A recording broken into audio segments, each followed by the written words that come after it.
Hello, everyone. How's your afternoon going? I just realized there's this, update with Zoom where we have to continuously log out of the audio. So not all updates are good. Uh, just a moment. Yeah, sorry. Sure, sure.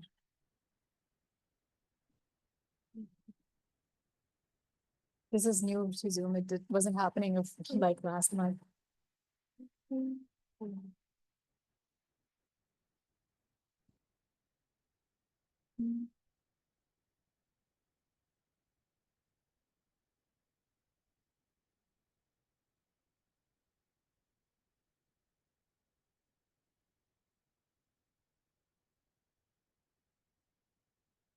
Good. Okay. Thanks, Yvonne.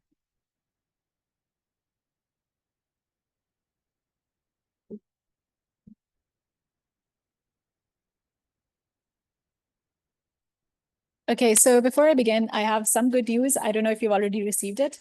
We were supposed to have a guest speaker today who wasn't able to make it. She has now rescheduled and will join us on May 10th. So we still have at least two. Yeah, so Chantel is actually going to be here in person. And I'm sure you're going to love seeing her documentary work as well. It's incredible. And just hearing from her insights on how businesses operate in the Philippines and how that impacts the climate. In terms of today's lecture, we're going to start from where we left off last week, which is the discussion on sustainability and the UN Sustainable Development Goals. And we're going to look at how companies can integrate these into their businesses and whether that is even possible, right? And even if and are SDGs even meant to be for business or not? So there's like this larger debate. So this is our framework. And at the very end, we will discuss the Toyota South Africa Motors case study, which I hope you've all read and have also enjoyed, I hope, reading. Okay, so we covered last week what sustainability means. And we came across a number of definitions. And the one that we stopped was that you really have to look at what you can utilize now while leaving enough for the future, right? So there's a forward-looking aspect to sustainability. And what is increasingly happening now is that we have these standards in place that, and also imperatives in place where various companies are now integrating the Sustainable Development Goals into their business strategies. So you would think that maybe, the SDGs are quite attainable and we're making a lot of human progress. But in fact, that is not the case. Even though the UN had planned on achieving the SDGs by 2030, it seems in some places that we're actually quite behind. We've fallen even more behind than we were in the past. And any guesses as to which SDGs would be more behind on in the last 5 years as compared to before?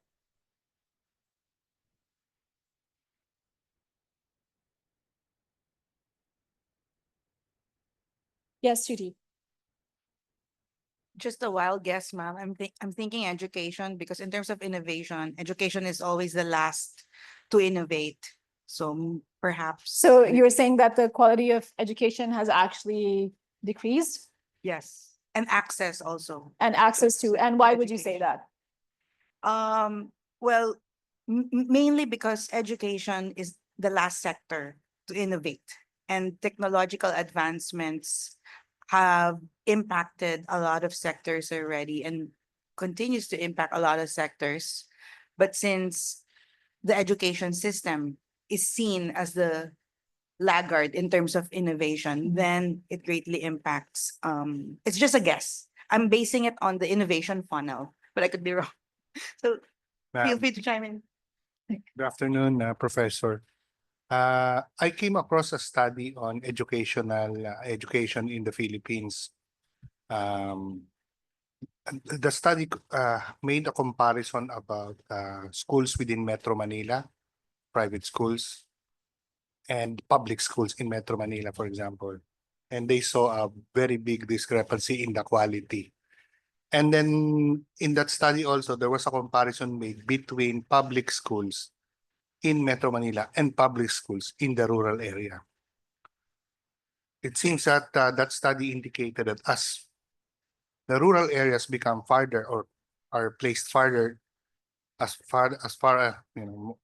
far away from Manila, they have lesser quality of education. And the materials too, that the reading materials that reach them have poor quality too.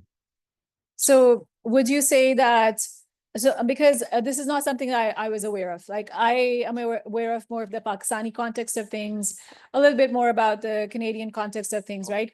So like, would you say that maybe in the year 2000, the public education system was better in the Philippines as it is compared to where it is now 25 years later? I think it's worse. Okay, it's worse. It's worse. And why do you Because think it's because of the literature that reaches the far-flung areas, right? it's poorly written. It's- Because it's- of corruption also. Because of corruption and because I'm guessing the syllabi have not been updated? Is that also a thing? Yes, ma'am.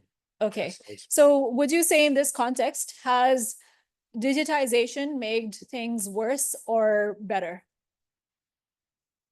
Actually, it's worse because in the province, I've been told that they use paper with a drawing of keyboard and then they type on the paper because there's no computers in the province. That's how bad it is. Right, So that's why I'm saying that I think it has worsened. okay. So there's one STG that has worsened, and I can also say that that's the case for Pakistan at least. Back in the 60s and 70s, the public schools were on par with private schools.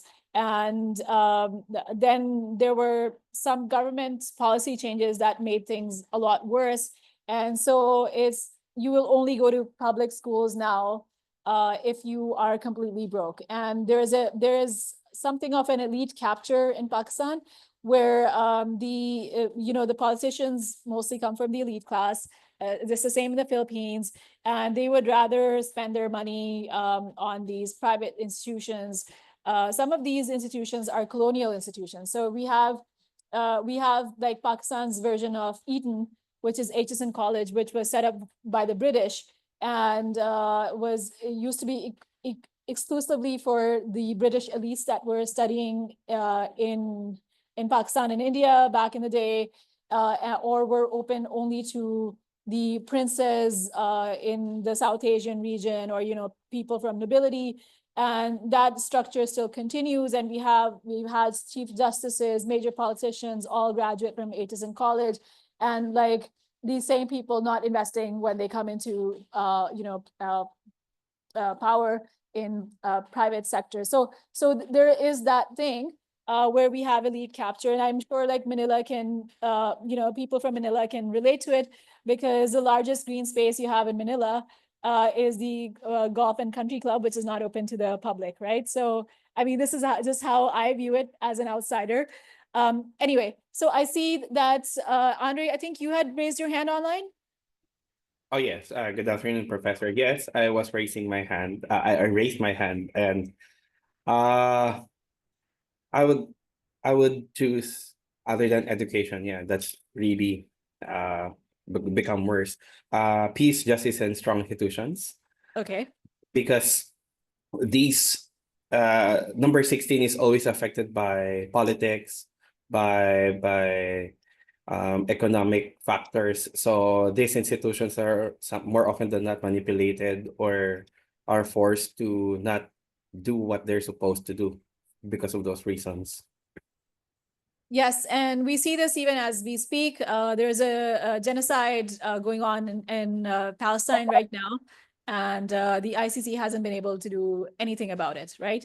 And so we also see that we have institutions like the World Trade Organization being constantly paralyzed by the US in terms of, stopping the hirings in the appellate body. So there is a lot of instability going on in the world right now as we speak. Okay, good. So anybody else who wants to take a shot at what has gotten worse over the last 5 years? Yes, KB and then G. I agree, Prof, with Andre. I was sharing with Attorney Dodi last time regarding um, how injustice is being how it got worsened. Like for example, also like the Chocolate Hills issue in Bohol, where by accident they discovered that there was a resort in the middle of the Chocolate Hills, where that is a protected area. So they actually suspended the regional director for the DENR because of that discovery, and also I think also the mayor of that region, because it's a clear corruption. No one is supposed to be allowed to build a structure there within the middle of the Chocolate Hills, and then lo and behold, there was a resort with a matching slide and pool. So it's such a disappointment because some people with money and power and influence can do whatever they want. If it's not for that drone shot by accident, it would have never been discovered. So this was only for the elites that were visiting like, how was it kept secret for so long? I don't know. Maybe in a way. Okay. So, G, what did you want to add? Which SCD do you think Yeah, has gone worse? To me, well, I agree. Maybe all agree. Right. But I would agree with what they're saying, but just an impression, and I was trying to gather data. I think it's the no poverty and zero hunger. Yes. Yeah, because it is based on the news I'm seeing, sorry, locally and even internationally. Like, yes, there are richer people now, but the gap is widening as we go along. I'm trying to gather data because that's an impression when you ask. And it seems like that's true from a global perspective. It's gone a little bit worse below poverty level. Hold on, trying to get some research back up. But the poverty level has increased. Not only in the Philippines, but I was trying to search the world in terms of percentages. And it's from a perception perspective of from a Philippine locality, it seems it's from the 20% to 63% in 2024. So we might need to get more data, but that's kind of what I feel is That lacking. is true. And especially post the COVID-19 pandemic, that gap has widened. So that is definitely the case from at least also what I know, that the pandemic broke the back of many families as well. Yes, Andre. Professor, just an observation, but it's the SDGs are really connected to each other, no poverty, zero hunger is connected to decent growth, to quality education, to peace and justice and strong institutions. Climate action is really connected to life. So my point is, it's really hard to just really pinpoint one because a lot of the SDGs affect each other. So Yes. they're really connected. Yes, that's true. So the point is that these SDGs represent ideals and goals, but even though we have these benchmarks in place and we've identified what as a human race we should have in our lives for everybody, it doesn't mean that we are closer to attaining these goals.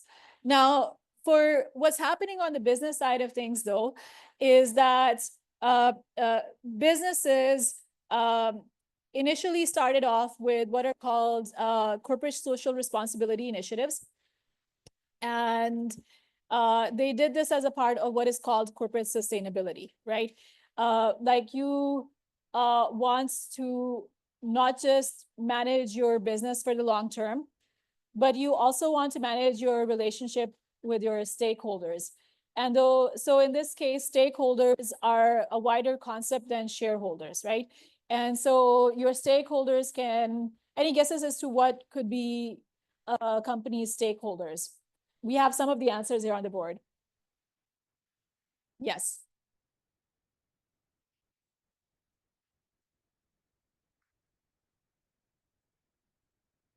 Yes.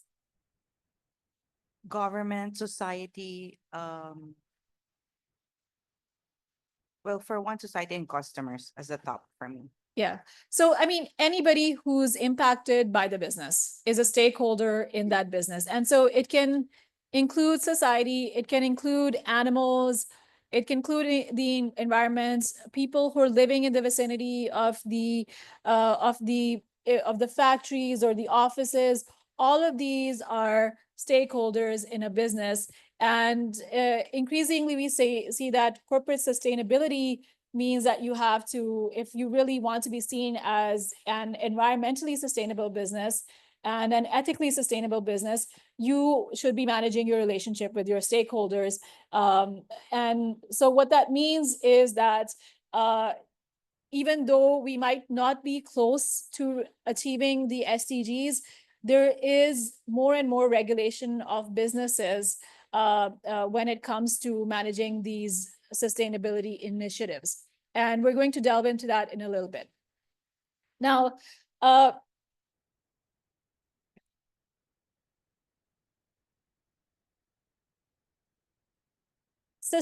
business sustainability is not just good for the business, it is good for a whole bunch of different societal actors and also environmental actors. It's so in terms of the business itself, we can see that it's a good risk management and innovation strategy. It's, you know, it's good for to grow if you're really running your business sustainability. But in terms of the SDGs, you can be reducing poverty by creating jobs, improving skills, impacting local economies positively. In terms of the environment, if you can, you can run your business more efficiently by having, filtering whatever air or water you're using, so on and so forth, right? And so with sustainability, you're not just managing how your business is done, but you're also managing how your business impacts everybody else around you. So these are just like some sustainability priorities, and sustainability, like we discussed last week, is more than just, being nice to the environment, being nice to the people around you. It's also more about your ethics, because as we've spoken, there are core human values that impact how we behave, right? And that comes down to ethics. And so if if there is environmental damage going on, most likely there was some sort of bribery and corruption that was happening, as in the case that KB mentioned, right? So it really just goes down to also how ethically you're behaving. So I'm sure at this point, most of you are already aware of these terms. Corporate social responsibility and ESG, which is environment, society, and governance. So corporate social responsibility is the responsibility of enterprises for their impact on society. This is more like self-imposed, and it's seen that CSR is more like a marketing tool in most cases and isn't very effective. And so what that has led to is the development of what is known as as ESGs, which are more like benchmark related. So they actually have, like, you need to have key performance indicators in place to see, and standards in place to see whether you are being environmentally and socially, and in terms of your governance, you're being responsible, right? So at the basic of all of this is business ethics. And these are the values that underlie business activities: integrity, honesty, trust, fairness, amongst others. It can also, and these can be reflected in not just your code of ethics, but also how your governance structures operate. So in order to make the perfect decision that is sustainable, ethical, there's a professor at Harvard who used to be teaching at Harvard in the MBA program, George Seidel. He came up with this 3-pillar approach. So the perfect decision involves strategy. You have to view your own competitive landscape. You also have to look at the second pillar, which is the law. So you have to understand that in order to run your business ethically and efficiently, you have to follow legal rules. And the third is obviously related to the law, which is you have to make principled decisions. And once you have factored in all of this, you can now reach the zone of sustainability, right? So if you've looked at the economic impact, the legal impact, and the ethical impact of your business, and then you've made a decision, you reach that zone. So what is ESG? It is, like I mentioned, more metrics-based. It assesses the company's actions and provides a system to ensure accountability. So this is more like a risk management strategy. And it's also good for the investors because when they look at your portfolio, they know exactly what you have in place to fulfill your promises of acting ethically. Now, this leads us to why businesses should integrate the SDGs into their frameworks, right? So there is debate that actually the SDGs are really for states, for national governments and government units, and not really for business. Regardless of this, you have increasing government oversight of businesses by government to ensure that businesses act on their own to implement these SDGs. So SDGs, if you look at it in the broader context of how businesses operate, they can actually lead to, if you have something like, if you're implementing the SDG on land use or, clean water, all of that, right? That can lead to risk mitigation and also lead to operational resilience, as we'll see in the Toyota South Africa Motors case. It will, if you are really acting upon the SDGs, you will also create market value and differentiate yourself as an ethical and efficient actor. It will also show that you have integrity because you are complying with the law and that you are not just future-proofing your own business, but are also thinking about future generations. So in short, you are enhancing your own reputation and increasing stakeholder trust in your business. And so today's example is going to be, we're going to look at how Jack Kirby responded to this crisis at the Toyota South Africa Motors plant through an SDG lens.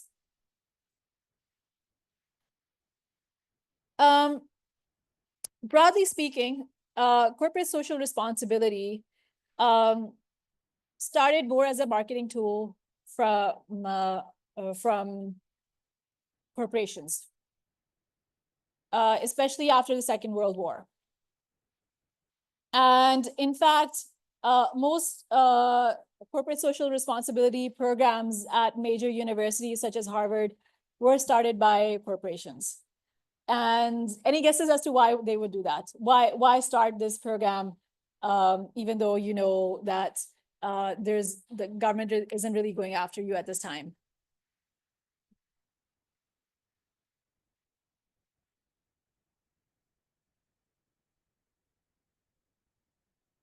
So you'd be surprised that most business and ethics programs at major universities were actually funded by corporations. And sometimes these corporations were not themselves acting ethically.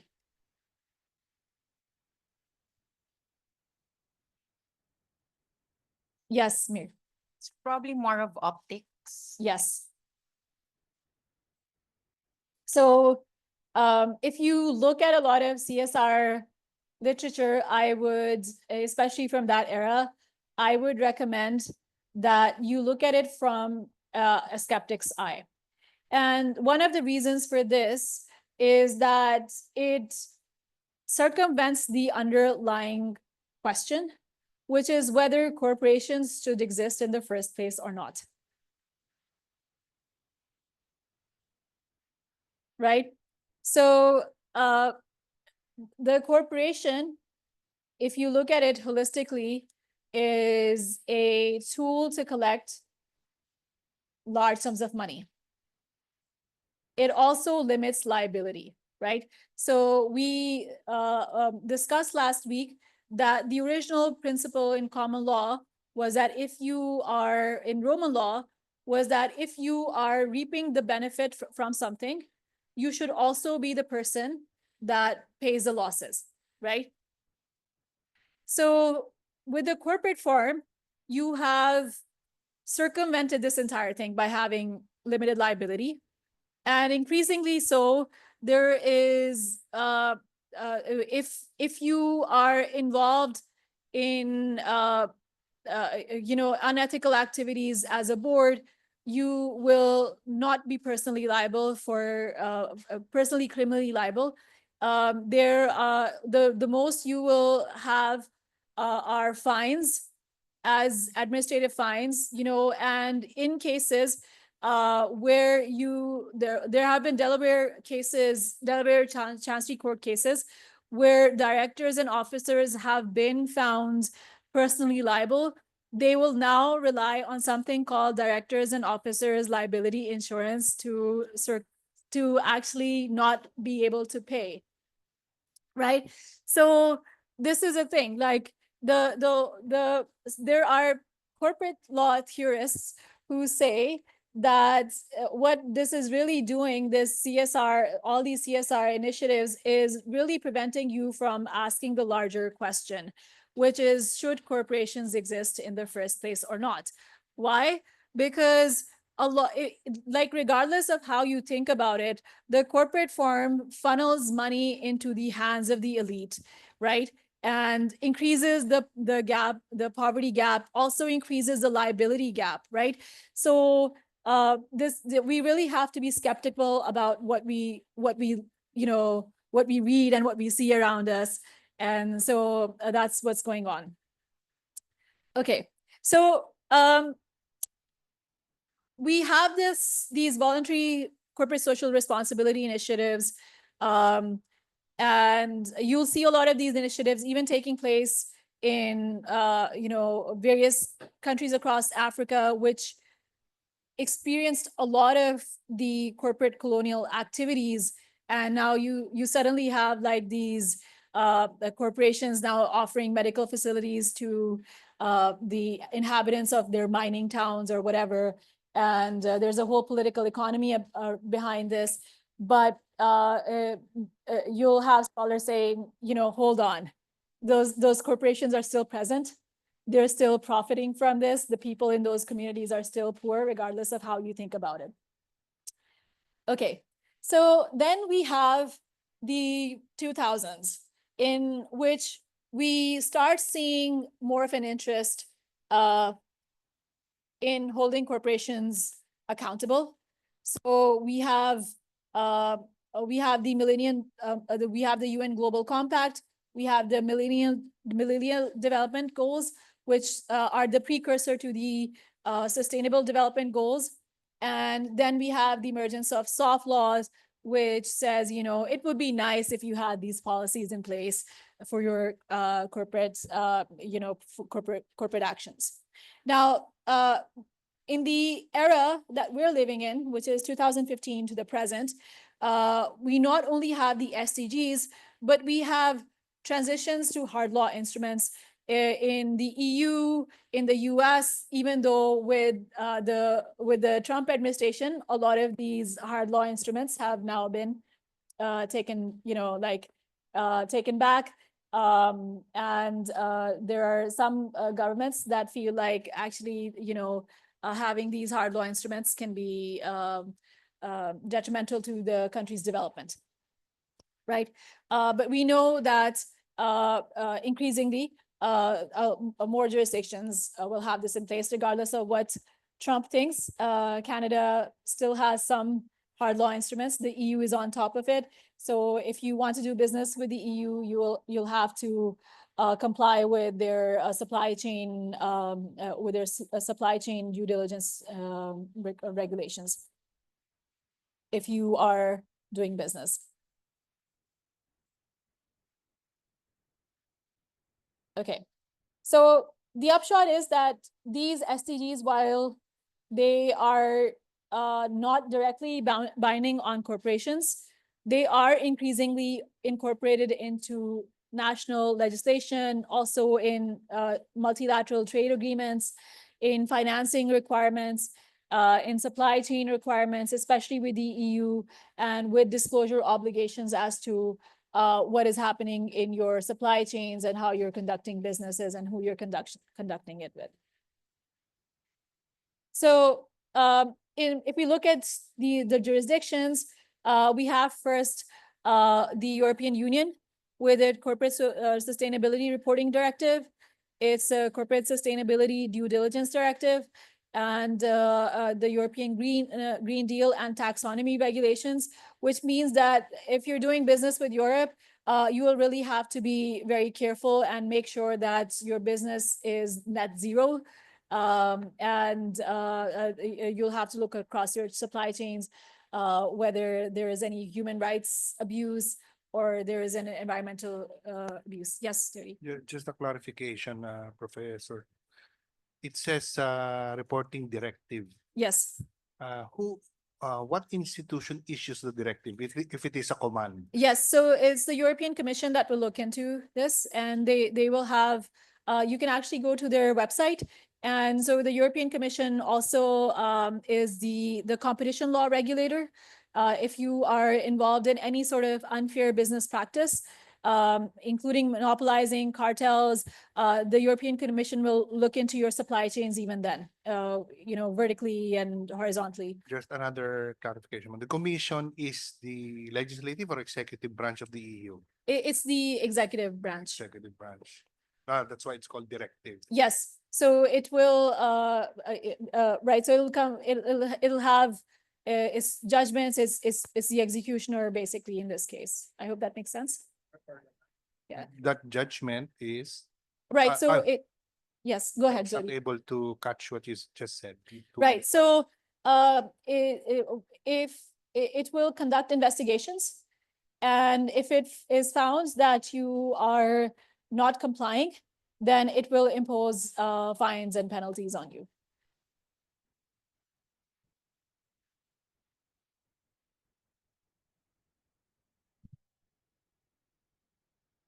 Okay, so the US is a bit of a funny case. And like I've mentioned, we have a president in place in the US who is a climate denier, and most of the Republican Party is in the same place. And in fact, a lot of the climate and even disaster risk management initiatives that Obama put in place, especially the the oil leak in the Gulf of Mexico, uh, uh, Trump repealed those federal directives, those regulations, and Biden did not reverse Trump's policies, even though the Democrats look like, like to look like the more educated and reasonable party in place. They're not, and so we're getting worse with this with the Trump administration. We already know that they had walked back from the Paris Climate Agreement. So things are not going to get any better with the US.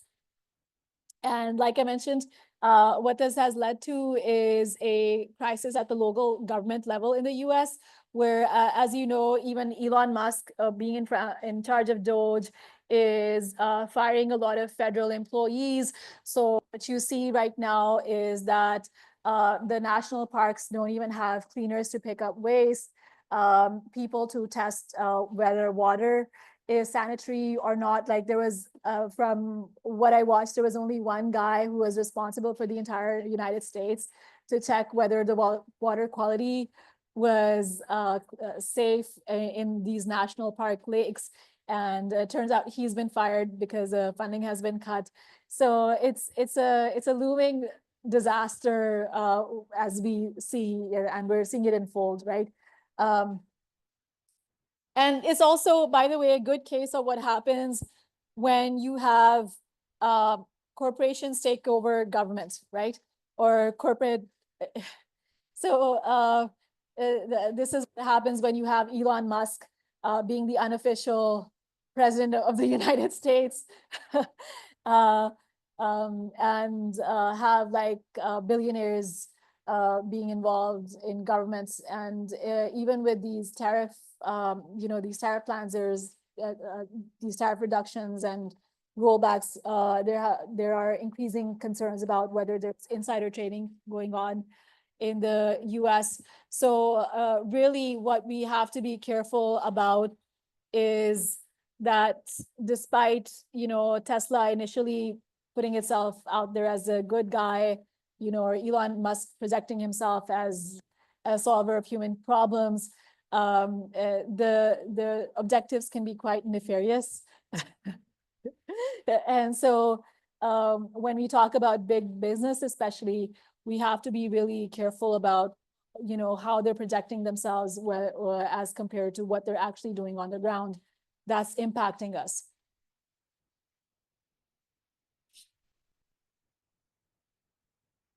So, I mean, I've been going back to, I really used to like Marvel movies. And I remember like Iron Man 2 had Elon Musk as a cameo. And I thought that was so cool back then. And now it's like, no, it's bad. Okay, so we have different initiatives, including in the Philippines and in South Africa, also in Pakistan, by the way, where we have different corporate governance codes, and in increasingly more, liabilities and oversight for directors. So if we look at the EU, for example, and going back to how these regulations apply. So we have the EU Corporate Sustainability Directive. It applies to both EU and non-EU companies. So it has extraterritorial application. With EU companies, they have to be they have to have like 500 employees plus and a annual turnover of 100 million plus euros, and very similar for non-EU companies as well if you want to do business with the EU. And so this has implications for global supply chains and global businesses. For business, on the business side though, there are legal risks that open up. It's a can of worms, right? And so this exposes businesses to greenwashing litigation.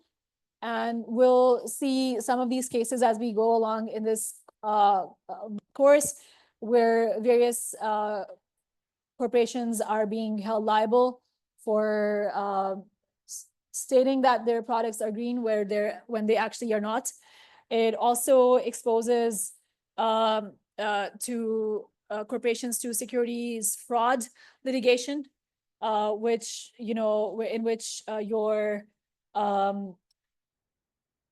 in which your shareholders and also members of the societies can claim that you are misrepresenting your sustainability portfolio. It can lead you to all these directives can lead you to having more supply chain liability and also directors liability, which, you know, directors will in most cases will avoid by having insurance. And then also consumer protection violations, right? So if you don't have green products in place, you are more likely to get into litigation where consumers will claim that you're actually harming them by providing them with substandard or unethical products.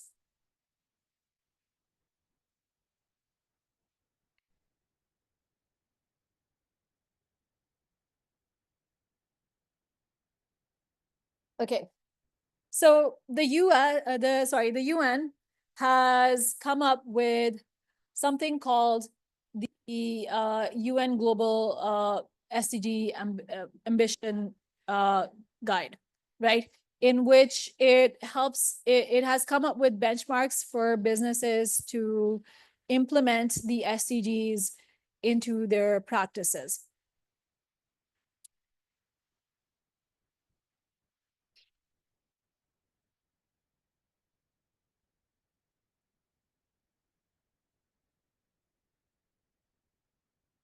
So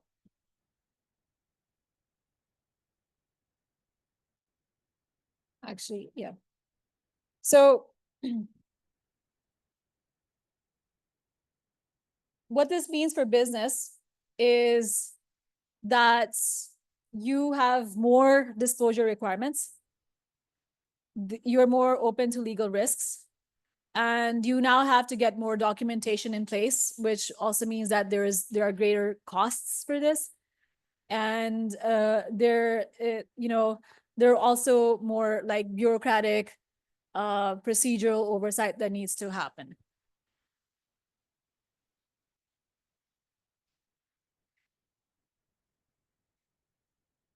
So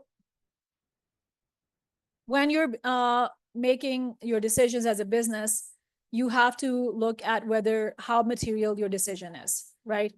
How does it impact not just your business in terms of your financial materiality, but also look at how it's impacting the society and the environment. So this is called double materiality. And these are the 10 ambition benchmarks. Are they visible to you? Can you read them?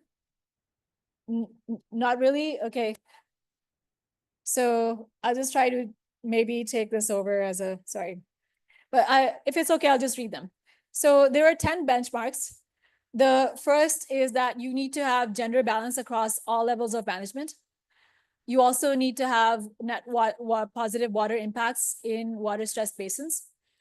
You need to have 100% of your employees across the organization earning a living wage.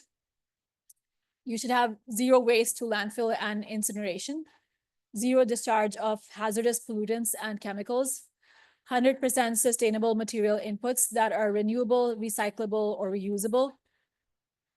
You should have science-based emission reductions in line with the 1.5 Celsius pathway, which is supposed to be the perfect temperature for the Earth based on scientific evidence.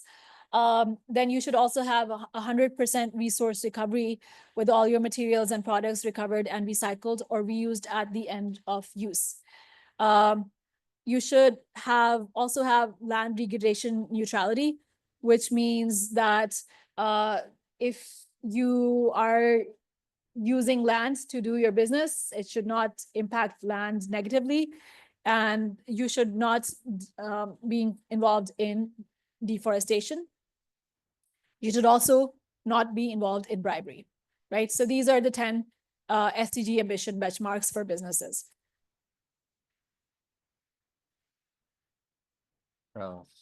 Uh, Yes. Prof, I would just like to ask regarding the zero waste to landfill incineration, because I think that I think that's not well applicable with the health industry, because Sorry, with the health with the industry, health industry. because it has been a topic for quite some time regarding mega hospitals that we're planning to procure incinerators to incinerate our hazardous and medical waste. However, it was also found out that if we're going to incinerate our medical and hazardous waste, there is the risk of air pollutants, in which I think there are no filters as until today that are able um to protect the community from such pollutants.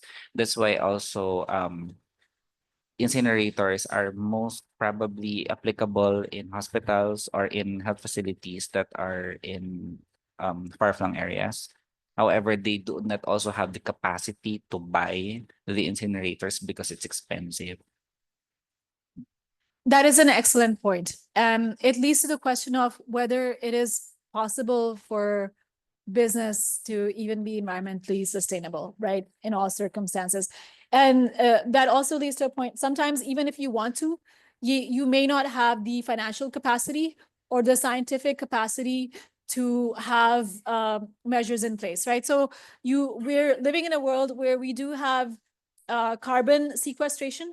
So it's actually possible to sequester carbon and store it and use it for other purposes. You can also have a zinc sequestration if you have an iron, you have an iron smelter. And I know and sometimes these, being able to sequester these chemicals can also be a source of revenue for businesses who are able to put them in place. An example is that there is a relative of mine in Pakistan who runs what you would call an iron smelter of sorts. So you might know of these cases where in Bangladesh and also in Pakistan, you have cruise ships that come to die, basically, right? They get disassembled. And so he buys these ships and he recycles the metal that you have in them. And so he didn't want to do it at first. We all have family members like this who, you find out are more interested in business. And so what happened with him was that the Supreme Court of Pakistan actually ordered them that you need to have some sort of filtration system in order to avoid the gases, the harmful gases that are in place from escaping. So he put that in place. It did cost him money, which is why he was initially upset, but it helped him sequester zinc, right? And so he was actually mentioning that he is now able to sell that zinc off to a Chinese company, and he makes quite a bit of profit based on just that. So it depends on the capacity, and you're absolutely right. Like not everybody has the same amount of money and the same amount of finance, like even the scientific capacity to be in to put this. But it also means there's an opportunity still for businesses to be innovative, right? So let's see where things go as things go along. So that leads me to the question, and I've already asked this: can business really ever be sustainable? And how easy is it to implement sustainability? Now, I want to show you something which I think most of you would think of as the most organic, nice type of business, right? Especially if you look at our elites. So, I'm not sure if you've seen Meghan Markle's video about how she, on Oprah, about how she has these chickens and she has an organic egg farm, right? And so, what do you think? Is this would you think that this is a sustainable, environmentally friendly business? Looks like it, right? The chicken are, the grass is green. They're out in the loose. Seems like it. Yes, Smear, and then KB. If I were the chickens, I'm better off versus the other chickens all cramped in chicken cages. Right, If right. I were the chicken. And would you say that this organic free range chicken is the ultimate sustainability model?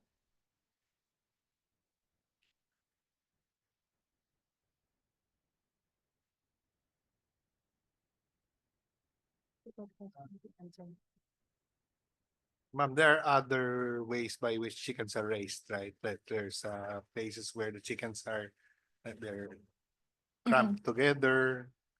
And then some of them can go outside, can also have can roam around, but within a certain place only. Sure, Yes, and there's- like if we have that, would you say in terms of profit, does this look more profitable No, as compared to the case version? no, ma'am. No, okay, KB, what's your insight? I think, Prof, ano, it's sustainable because right now I've seen in groceries and supermarkets that free range chickens and eggs from free range chickens are more expensive. However, the consumer behavior are geared towards those kind of products as compared to the 45 days chicken, I think, and the other types of eggs. So people now tend to want to buy this kind of chicken and eggs, these free range chickens, because they're more, I don't know if it's supported by scientific basis, because they said that these kinds of chickens and eggs do not possess injected medicines, Mhm. some sort. Okay, Zenith, Derek, and then Judy. The usual argument, professor, of the vegans is that when you eat meat, it's usually expensive to produce it. For example, the use of land, the use of water, and the use of food. I think that same argument can also be used in the case of free range chickens, because they use a lot of land, and they use a lot of resources.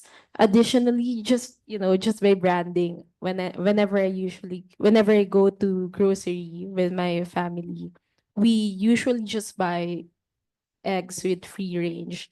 So I think greenwashing can also apply in this case, because there's no regulation or strict adherence to what's free range and what's not, at least in the Philippines. Okay, yes, Derek. Yes, I think from Prof's lessons, I learned the sustainable is the big picture in the world, which should be bound by the legal rules or acts. So from my understanding for this picture, I think those chickens should be limited in the fence, not only for animals, but also for all of the human beings. Okay, good. So we have more insight. Yes, Judy. I do believe that a business model producing organic produce, the farm to table experience. Well, I do think that can be sustainable. And I've seen a model that works. I buy from them also because food is my medicine. But for this one, it seems like I'm not seeing the full picture because there's so many things I'm not seeing. So much land, but not no facility. I cannot tell how regenerative it is based on this picture. But as a concept and as a model, I've seen something that works. So I know it could work, but this picture doesn't show me the full extent yet. Okay, Dodi, did you have anything to add before I? Ma'am, about the basic question of have corporations really changed their primary motive, which is profit? Mm. Because is it SDG now or is it profit? Or And why would you want to run a business that isn't profitable? What's the Precisely, purpose, ma'am. right? precisely? Okay, so sorry, See, bro. advocacy. Okay, so The reason why I showed the chicken farm was that it is one of the few businesses with the least barriers of entry, one of the easiest businesses to set up, right? Um, not in the way that Melinda Gates would say it, where her idea of having everybody be rich is to give them everybody a chicken. It doesn't work that way, right? The chicken would die, and you would be left with nothing. Anyway, but in reality, and I know this because I tried one time to unsuccessfully set up a sustainable chicken farming business. Now, this is not what I'm going to show you is not the picture from my business because I did not operate like this. But this is what ends up normally happening. It's cruel. Okay, it's cruel to the chickens. Is it cruel? Is it only cruel to the chickens? Inhumane? Is it inhumane to the guy who's holding the chickens like that?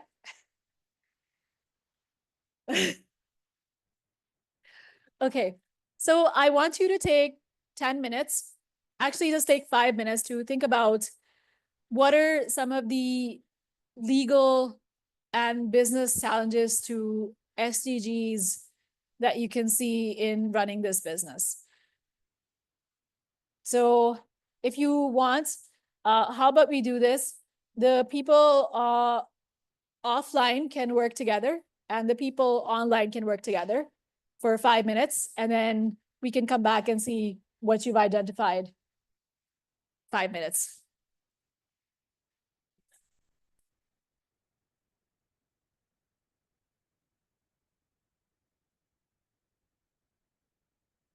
So maybe you can put the people online in a separate room.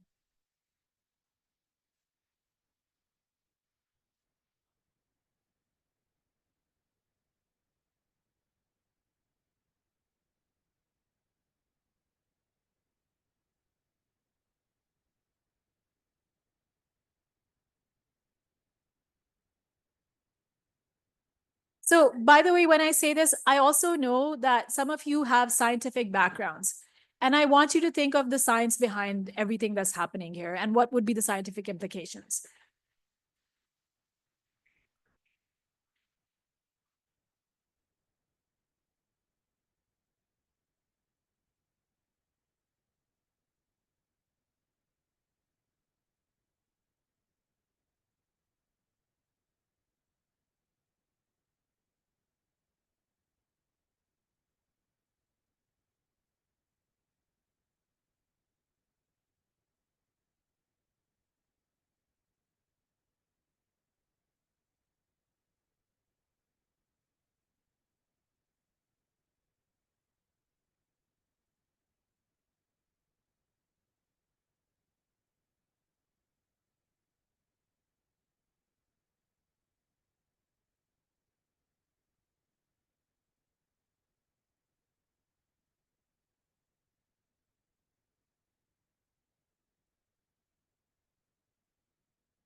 Okay.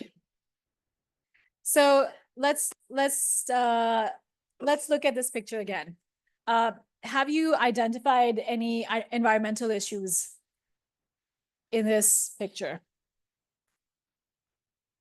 Yes, Mir. In our discussion, the land being used, how you dispose of the waste materials, as well as the environment, local community. Because if you have a chicken coop, is that how you call it? The Mhm. smell of it also has a health concern in the nearby communities. Okay, yes, Derek. I just think the poo is organic for the land. I believe there's a proper way of disposing the Okay, chicken waste. so does so the poo probably emits some gases? Biogas? Okay, so Derek has already come up with a plan to dispose of the poo. Okay. What else? What else do you see? Anybody online who sees any other environmental impacts here?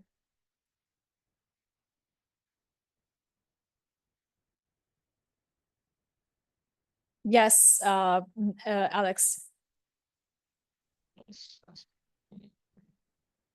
Oh, we can't hear you, Alex. So there's the solid waste management aspect. That's one, and potentially, well, since there's emission involved for and waste disposal, I think the Clean Air Act and the Clean Water Act of the Philippines has application here from an environmental standpoint. Excellent. So we know that there are SDG implications in terms of how the land is used, in terms of how water is used, in terms of how it impacts the communities and the quality of life around it. But we also know now that there are legal implications, right? So the Clean Water Act and the Clean Air Act will come into place here. And it's possible also, land zoning acts would come into place as well as to whether the business is, operating legally or not. Also the criminal aspect, because imprisonment could be meted out for a violation of the law on animal welfare here. So as Not only administrative, but criminal. okay, so we know that even with this simple business, there are so many things that we need to consider, right? And so it's not really just a matter of buying chicken and then raising them for eggs. There are a number of things that you would have to consider when you are trying to set up this business. In the last year, there were students who mentioned that they had such a business and the community forced them to shut it down because of the smells. There is a law on nuisance in the Philippines, ma'am. Of course. So this could, in some cases, be classified as a private nuisance if it was coming from a private property. And if it was affecting the community at large, it could also be considered a public nuisance as well. Okay. So let's look at the larger. So we've looked at a small business and some of the, SDG implementation challenges. For if you're a large business, how do you put this in place? Well, the first thing is you need to have the right governance structures in place.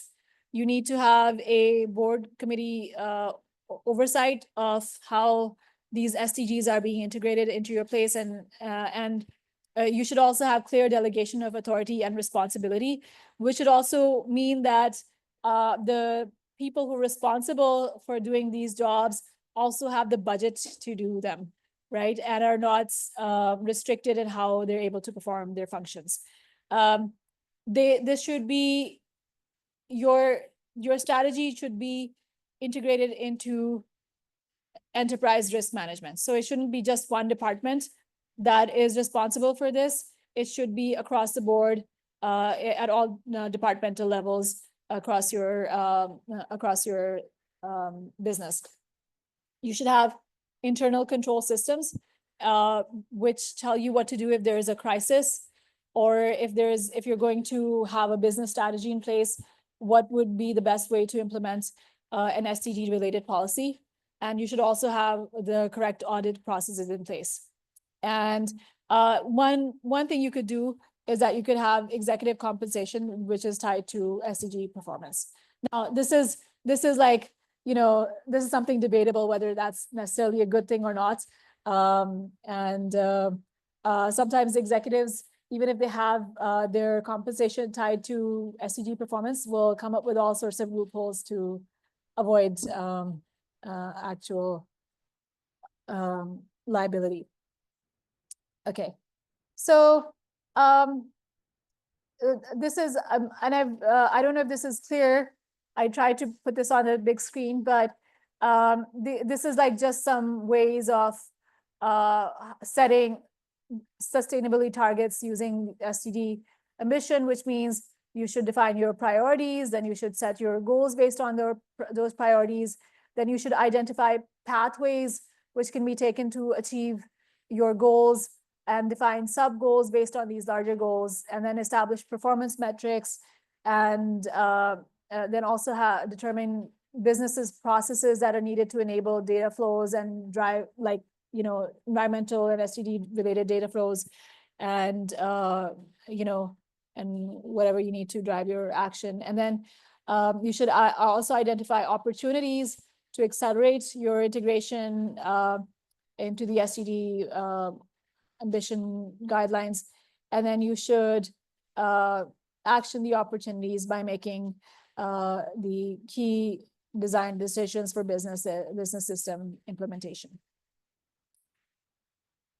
So this all sounds good, but there can be legal challenges when it comes to measuring or reporting your SDG integration.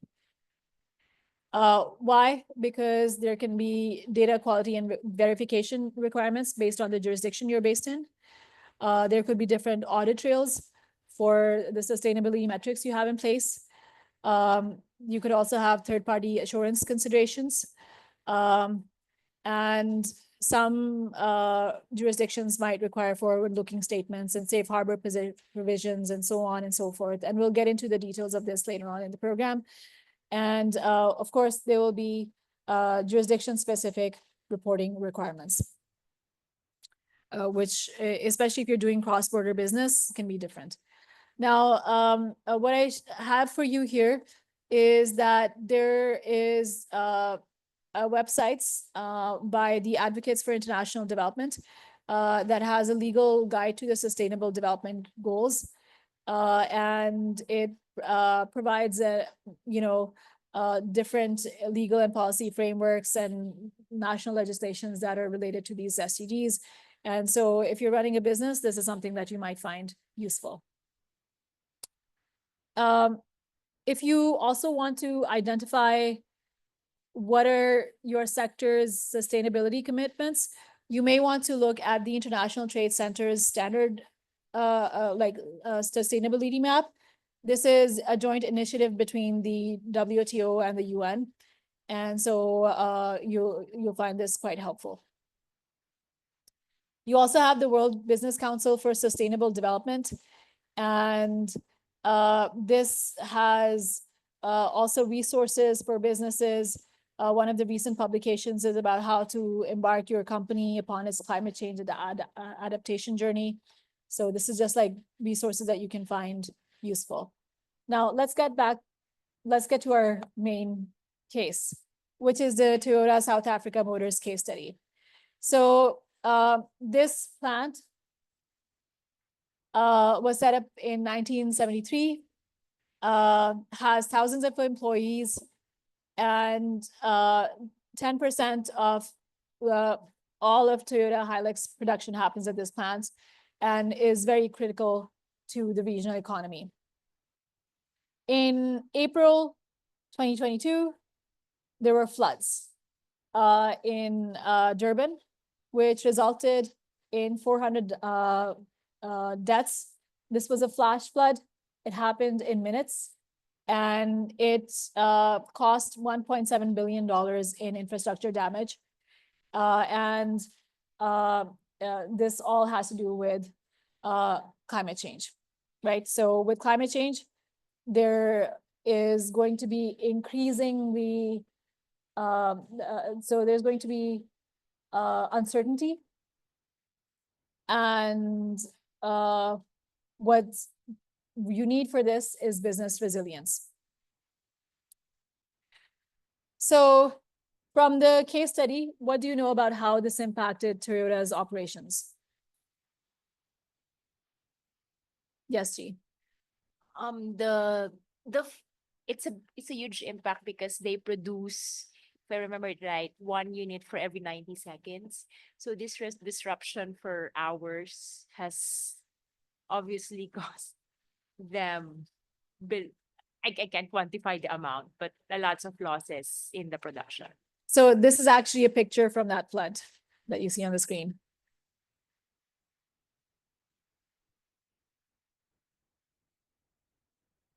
So within like 20 minutes of the flood, the entire facility was flooded. And so you have production halting completely, extensive damage to assembly lines and equipment, supply chain disruptions, and more than 4,000 new vehicles that were damaged. And so what that does is it also has ripple effects on how much Hilux cars are available on the global market. Okay, so my question is, could Jack Kirby have predicted this event? D says yes. Yes. Remember it happened, I think we're talking about the 2022 event. Yes. There was an event in 2017 already. It says that they did something to kind of mitigate the risk. But he remember the cases, he was getting to a flight, and getting in the flight, everything was normal, and then so there is there he could have predicted in a way, or prepared options on the severity of such disaster.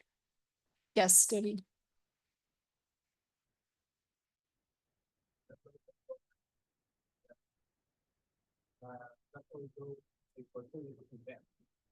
There was a humanization of the when there was negligence, we set up infrastructure or solution that could have prevented. So in this case, what would be your solution to preventing a flash floods damage? That is a difficult question.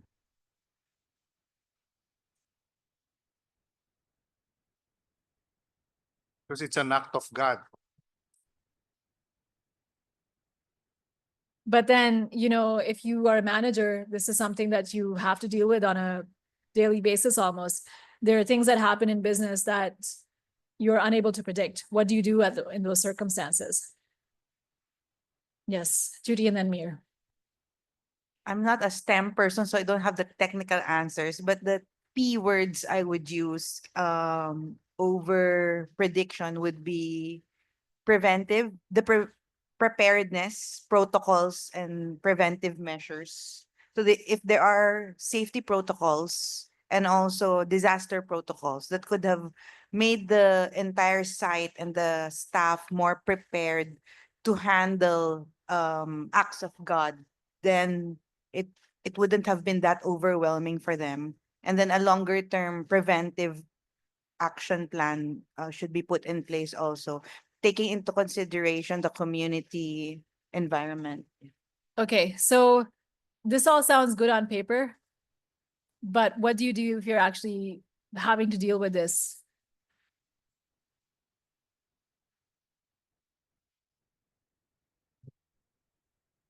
I think the president should think of moving on to another company.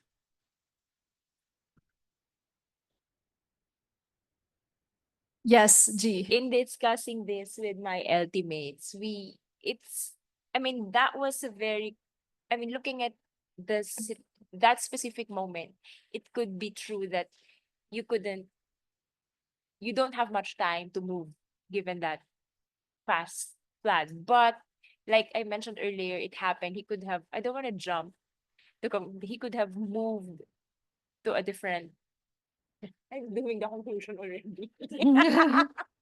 Could have moved, considered a different location, a BCP site or weather forecast prevention, things like that. Okay, that's a quick fix. Yes, Mir and then Derek. Based on the reading, based on the material provided, they had the general awareness of the prior flood risks. So they made adjustments. They sort of had the systems or manner as to which how to respond when it happened again. However, the rainfall, the speed, it was just overwhelming for them. You set up something in place based on prior learnings. First and foremost, if I am in that situation, like flooding already, first thing to do is not to panic. That's the first one, operationally, because it's already there. You have to deal with this situation. First and foremost is do not panic. Professor, I'd also just like to say that this case is somewhat hits close to home because before I used to sell cars, so I was a salesman. And after that work, I transferred to a manufacturing company, and then Ondoy hit. I don't know, Professor, if you know Ondoy No. in the Philippines. What year was that? Ondoy, sir? 2009. It was something similar. The pouring of the rain was so much. Most of Metro Manila was flooded in less than how many classmates? 30 minutes. It was flooded. It was a similar situation. It was a manufacturing firm. Less than 30 minutes. There was flooding all over our supplies, everything wet, all of the materials, all of the deliverables to the customer. So it's basically something similar that happened to where I worked. What did your company do? After the car industry, it's manufacturing. We supply toothpaste and wigs for cancer patients. You know, if something we customize wigs and we Mhm. export these supplies to Europe. So you and other basically parts of it. changed what you produce after this. No, Professor. Okay. But we had the system in place already. There was a crisis management committee, not to jump the discussion, not to jump into the next parts of the discussion. No, you're not jumping because crisis management is very core to where we're Yes. getting at. So we had a crisis management committee who really stepped up and dealt with the situation. But I do remember it was just really overwhelming.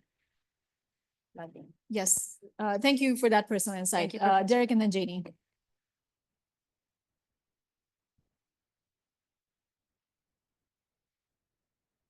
I can hear you. I hope the online participants can also hear you. Hello? Oh yeah.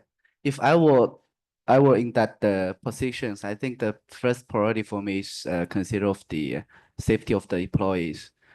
Because I mean, given the circumstance in current business situation, I think most of the things, I mean, most valuable is the employees' safety. So I will evacuate all of the employees first, then consider about the financial losses. That's why either in projects or in business operation, I think the HSG is the most important thing. Okay, excellent. Great insight. Janie and then Judy. Yes, Prof. So if I was Kirby, so after the 2017 disaster, I will choose to consider, hire the third party, the climate professor to make due diligence regarding these locations. Because from our industries, like we going to find a land, a site for the project, we will definitely need to have a land due diligence regarding like the geodetic survey or the environmental. Is there oftenly happen with the typhoon or flood or earthquake? We have to do search survey, and then we will have the conclusions. So if it's not feasible for the manufacturer to running there for a safe environmental for all the stuff, definitely they need to choose to move to the other place. Yes. Yes, you do. Ma'am, it's very striking for me to find or not to find much online about what happened to the people. So the news I see online mostly focuses on the monetary impact, the number of cars, how they got back into operations, how they turned the site operational again. But I didn't find much about nothing about people, which is very suspicious. The deaths, safety, if they're all accounted for, nothing. Okay, I hope I can answer that question by the end of this. I'll show you a video. Yes, KB. I would also like to add to my classmates' answers that if I was Kirby, I would also want to implement peace and order in the plant to avoid looting, because as I have discussed with my classmates before, we also experienced Yolanda. And during the Yolanda typhoon, the super typhoon Yolanda, there was looting was the first thing that happened after Yolanda. So you have to protect everything, not only your assets, but also your people, because in looting activities, there are mob people who carry guns, who carry weapons to take everything that they want. Yes, Senate. This will be the last one before I move on. Um, when I was doing research regarding this, it's interesting how Toyota was able to help also the community, the local community, during the flood, because after helping its employees, they helped through by providing food and shelter, and even established a school so that there will be ties after with the community. And even the other offices, like in Japan, the headquarters in Japan extended help to Toyota by providing parts. So they were very resourceful, Prof. Okay, so what we're trying to get at is that it seems. Sure, I have to finish the lecture, and so maybe later. So what we're trying to get at is that it seems that, at least in this case, there was some sort of effective crisis management. And if we look at crisis management theory, we do recognize that human beings have a limited cognitive ability to process uncertainty, right? And so if you really want to be effective, you have to be adaptive. And it also means that sometimes you have to let go of the patterns that you have in place already in your mind, right? And be open to change, especially when there is something unpredictable is happening. So you can use all sorts of, you can use either mental shortcuts, you can use tools for information search, that even if it's a short period of time. And you can also, at the same time, while making the decision, seek advice from others to improve your decision making. And so what if you're wise enough, your decisions will lead to operational resilience, which will mean that you will be able to thrive under change. And this can be either manifested or generative. So manifested resilience is an individual's observable success in adapting to challenges through their personal characteristics, their own psychological well-being, and their development of necessary skills for resilience across a range of domains. Generative resilience, on the other hand, are the resources that you access to counteract the effects of adversity. So it's outside yourself, right? And this is like a more holistic definition of resilience. So if you want to build resilience at the workplace, you have to start first with yourself, have your own mental capacities, your own cognitive abilities in place, but then also build awareness across the organization, and then also create a culture of resilience, right? Where you have a positive work environment that encourages open communication, because a lot of times what happens is in crises is that the tone at the people at the top are not listening to the buzz at the bottom. And this was especially the case with the Gulf of Mexico oil spill, where the engineers were under a lot of pressure. They from higher management, they knew that the compliance procedures were not in place, but because there was so much pressure and so, like, really heavy deadlines, they felt like they were unable to speak to higher management. And so that is what led to one of the largest climate disasters, environmental disasters of the century, right? So at the same time, leaders should be equipped to manage change and adversity effectively, not just listening, but also having procedures in place, standard operating procedures in case if there is some uncertainty, what do you do? So just briefly speaking, you have individual resilience components that you need to have in place, which include things like, mastering stress, finding your calling, whether you actually want to be a manager or not, staying healthy, and then also looking at how you can build resilient and robust teams, right? So with that,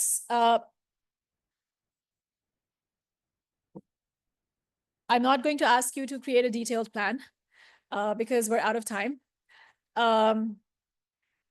But the video is too long. What I'll do is you can go home and watch this on your own if you're interested. There are interviews with Jack Kirby and also with what happened with Toyota Motors. And so I'll upload this, and if you're interested, we can have a watch, right?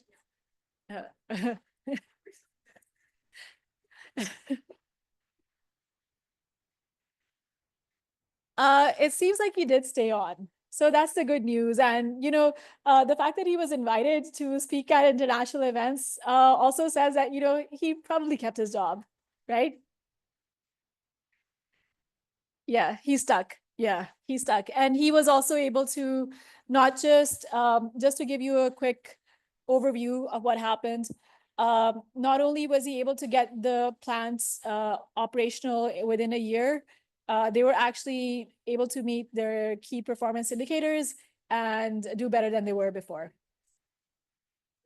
You can watch the video. It's in the video. And so with this, you have something to do for the weekend now. Yeah, I can actually just post it in the chat box if you want to do this in your break. And so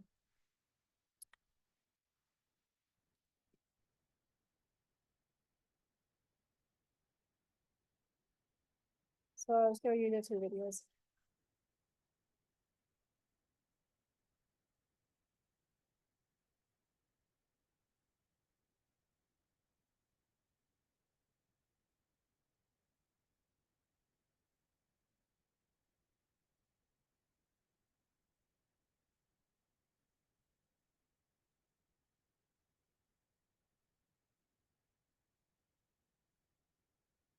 So that's video one.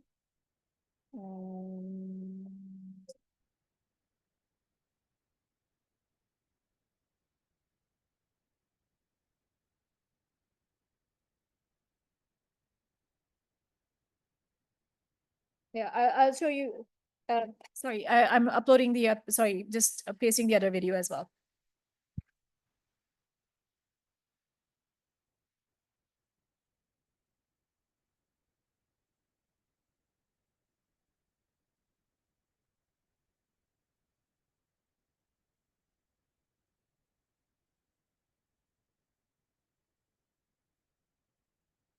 Okay, so I'll see you guys after half an hour.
I hope you, oh, thanks again. I'll fix it, I'll fix it.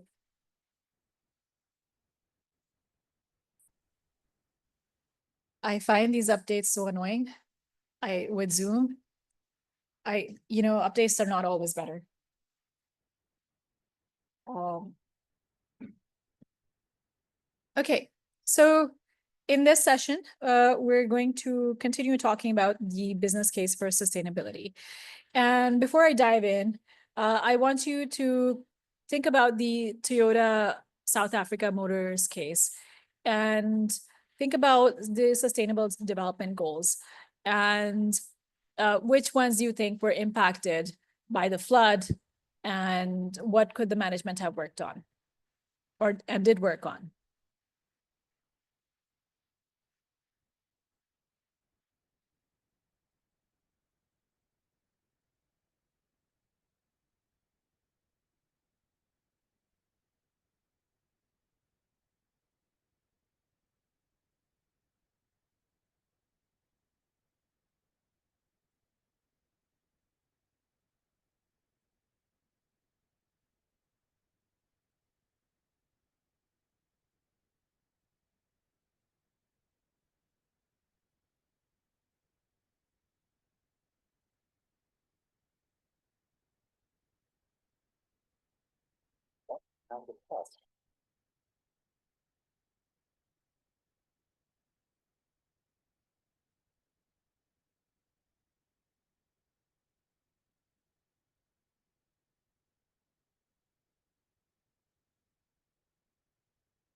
You can take a minute to totally think about it.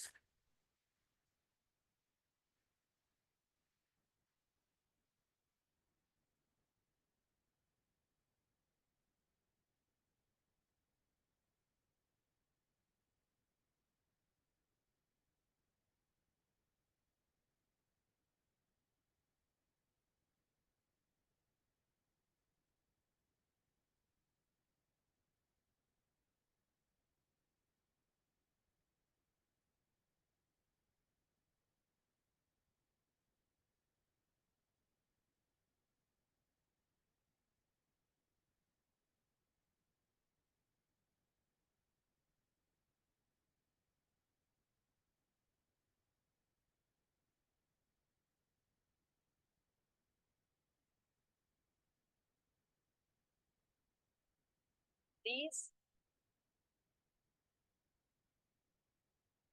Any answers? Yes, G, you can start. While my seatmate has 6 answers, I think it's 13 for me primarily. Climate action. Climate action. Yeah. Okay, good. Yes, Joaquin. For me, hello. For me, it's on the SDG number 8, decent work and economic growth. Since after the flooding, the company ensured that they will have a work after the incident, as well as SDG number 11, sustainable city and communities. The company uh again collaborate with the community on how they would uh prevent another flood. Okay, good. So yes, Zenit and then KB. For me, it's SDG 11 as well, because hopefully they built a more resilient cities after, and then also SDG 9 because it affects the infrastructure. So hopefully and they also built a more resilient infrastructure. Okay, excellent. For me, it's SDG 9 as well, and also SDG number 6, clean water and sanitation, because it's mentioned in the case that, and also in the picture, that the flood was like the water was like muddy, so it's not a good quality flood, and cleaning out after the flood would be so much difficult as compared to normal floods. Good. Okay, so it seems like we have a good set of SDGs that are related to the case. Now, I'm going to get back to my original question for this session. Just to, set up the stage for ethics and sustainability and come back to the question, can business be sustainable? And I want to show you a video, which I hope you enjoy. It's from the Philippines.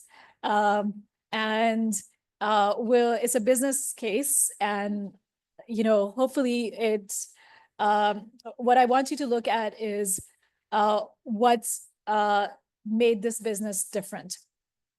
So let me just share the video with you. Sorry.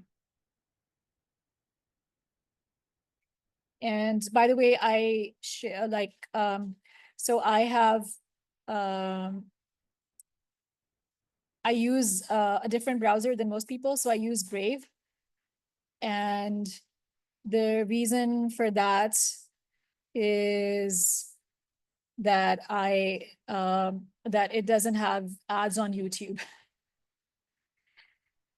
So, sorry? Brave.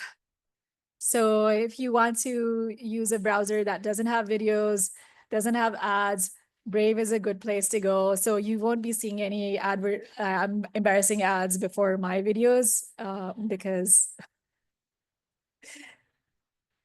yes. So I am sharing my screen, and I should be able to share my audio as well, right, Ivana? Sorry.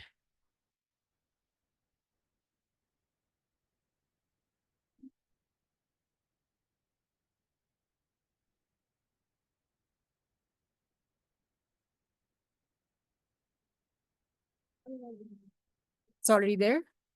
So, oh. Okay. So, no, it's not there. Yeah, there it is. So I'll try. Gets left behind. No.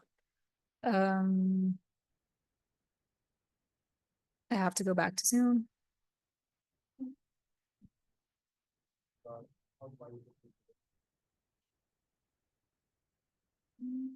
Sure.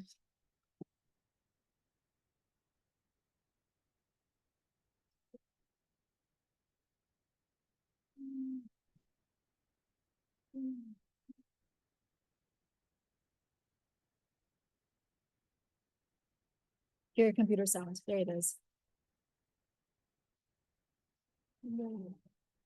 I don't know. Let's try. Okay.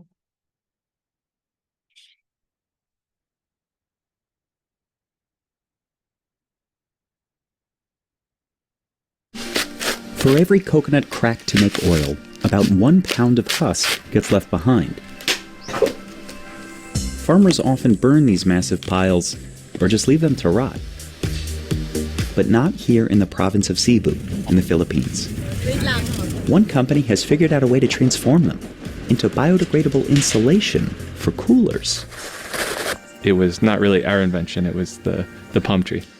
Most of the coolers around here are made with plastic foam, which breaks apart easily, is hard to recycle, and often winds up in waterways.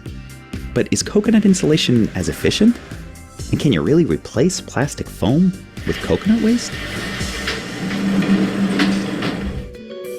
Nearly 350 million coconut trees grow in plantations all over the island nation. Siyempre na ginatang pangaliya sa Ginoo gyud, manguros lang. Farmers like Edgardo Antipolo harvest their trees every 3 months. His hands and feet fit into little notches carved into the trunk as he moves toward the fruit high above.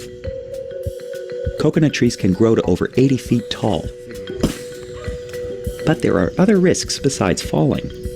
Kuan lang kana siyang bitin dili na siya permanente, mo abot man siya mo kasak kalit man siya mo anar man siya mo tagsaram kana siya mo sakad to. Sagad gid kana mo puyo gid sa kanang libon kayo kanang lampinig.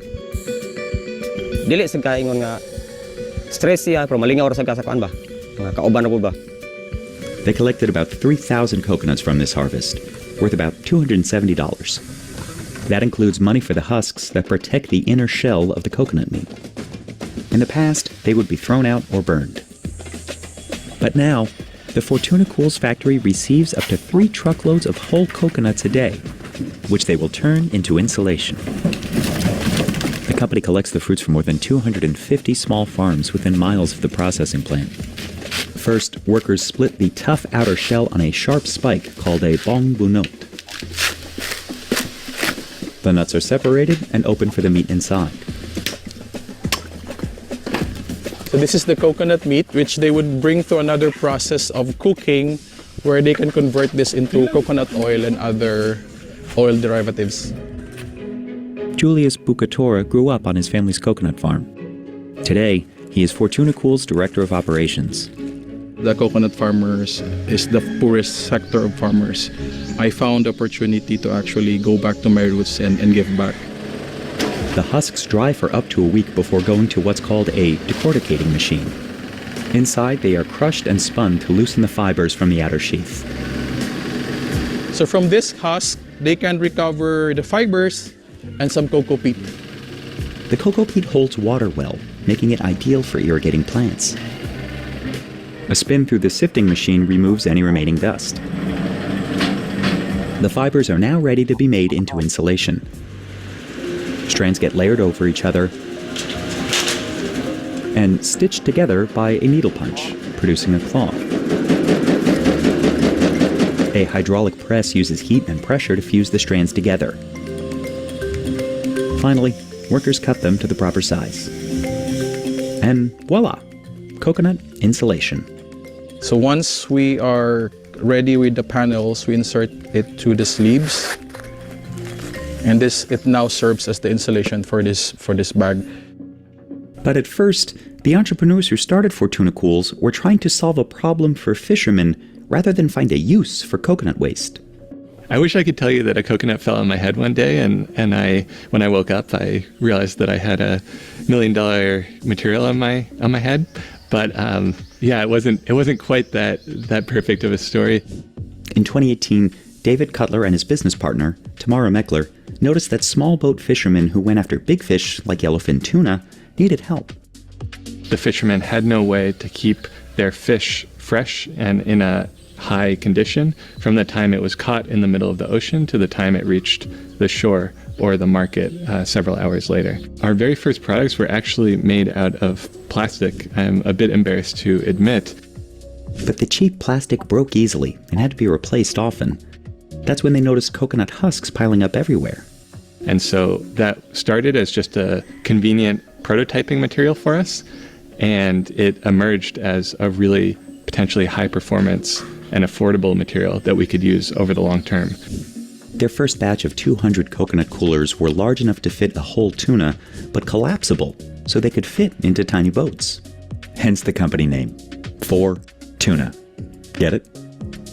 Now, these fishermen can stay out at sea longer. But why do coconut husks work for this kind of thing? Coconut fiber happens to have a lot of these trapped air pockets, and so we can kind of harness that natural insulating capacity as our insulation. The fibers help protect the inside of the fruit from the hot tropical sun. Under a microscope, they even look similar to expanded polystyrene foam, what many people call styrofoam. Styrofoam coolers are used extensively throughout the Philippines for pretty much anything that requires insulation. Especially for seafood. In the Philippines, over 2 million people work in seafood-related industries. Here we are in Cebu's biggest fish market. So this is where most of the fish trades is done. Every day, thousands of people buy and sell fish using plastic foam boxes. Once it gets loaded with fish, it moves to the next vendor who will provide a new styro box, and then the consumer bringing their styro box. The box's benefits, being lightweight and cheap, are also their biggest problems.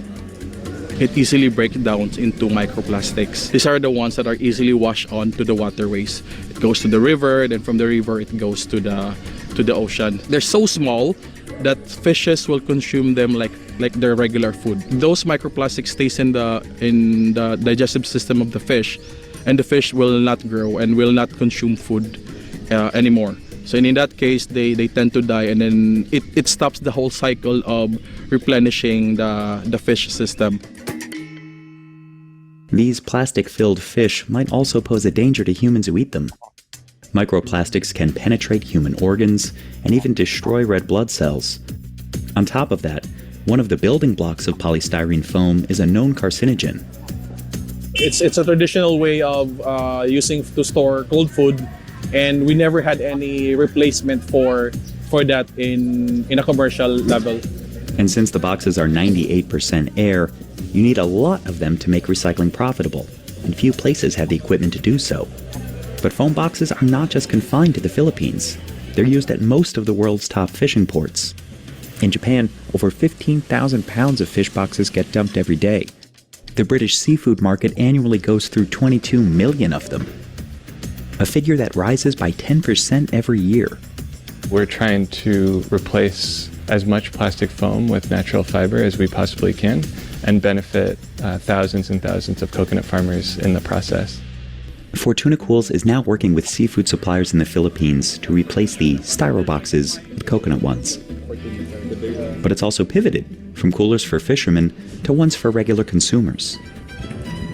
Co-founder Tamara Meckler moved to New York City to market Fortuna's new nutshell cooler, which builds on the original idea. We settled on collapsibility and foldability as a really critical feature for our coolers. The company also makes the exterior shell in the Philippines using recycled plastic bottles. Each nutshell cooler is made with 37 coconut husks for insulation, as well as 50 recycled plastic bottles for the outer liner material. Fortuna Cools claims nutshell coolers can keep ice frozen for up to 48 hours. We sold over 1,000 nutshell coolers, and we have another 1,000 in the pipeline. And they're already trying to improve the design by making it completely biodegradable. So far, we haven't found the perfect natural liner. That's why we're using recycled polyester. But it's something we're working hard that can match the story of the coconut fiber. They've processed more than 600,000 coconuts so far. And in 2022, they brought in over $500,000 in revenue. The company aims to help more struggling coconut farmers as it provides a suitable replacement for plastic. But once you start telling them the story of, you show them the coconut fiber, we can actually make this coconut fiber into this insulation panel, and then you show them the bag, you'll have that aha moment that'll really inspire them. Before I was just burning this, and before I was just trying to throw it away, and now they see this very beautiful product.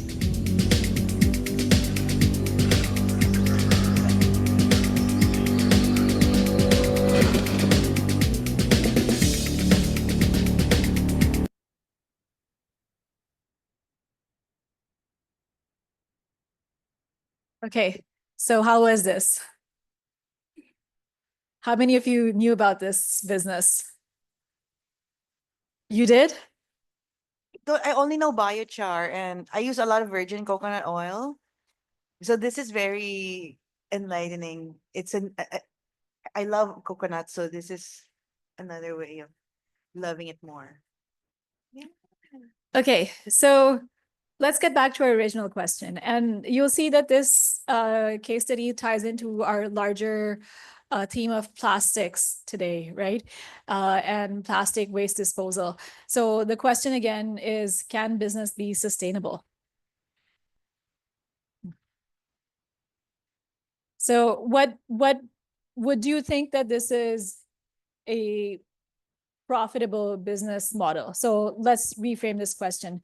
Can business be environmentally sustainable and also viable and profitable in the long term? There was a challenge on they use polyester. If they can solve that problem, then I think it would be a very great achievement. But as it is now, it's still remarkable. Thank you, Brad. Okay. Yes, G. To be honest, I was initially, well, it's a good idea, right? I was wowed by it. But then the longer you, I mean, it's amazing idea. I don't want to discount that. But just thinking out loud here, first, we've never heard of it. Nobody in the class have, if it's good, it could replace. But then I Googled, it costs $20, 2 or 3 times the price of fully the usual, the styro coolers. And the labor, I mean, there is a video on the machines and the hazard to the employee. I mean, I don't want to sound really negative here, but just wanted to highlight those things. And yeah, it's a great idea. It's a good thing to recycle this, but maybe there would be a more employee friendly, cost friendly, and so it would, and again, in my mind, if this is really an amazing one, why has it not replaced the styro ones completely? So, Yes, Derek, and then Mir. Yeah, the answer the question, I think business can be sustainable and profitable in the same times, but we should set up the objective to be the sustainable first, then to make the profitable along with the technology or scientific progress. Okay, good, Mir. Building on what he said, to the first question, can a business ever be sustainable? My answer is yes.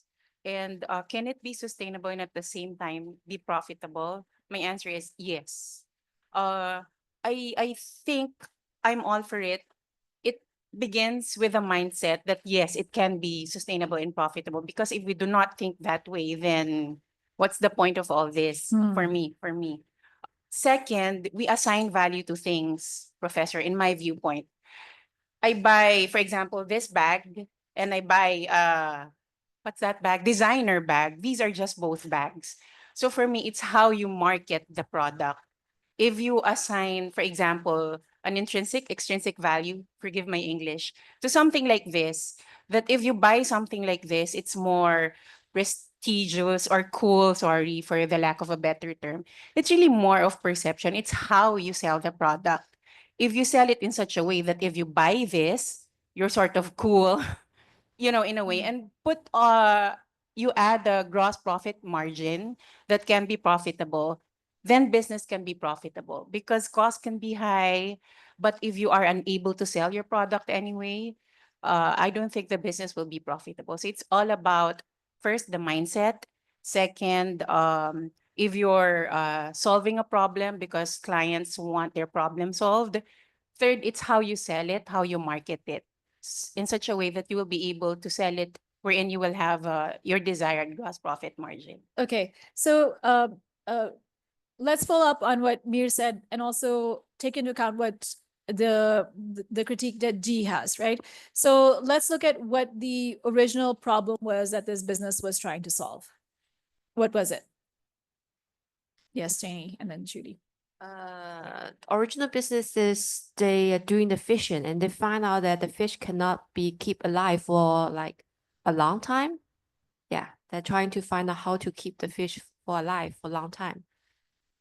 Okay, so there's something interesting that G pointed out, that these bags cost more than styrofoam. And given that the original business problem was to preserve the fish, do you think the cost is worth it?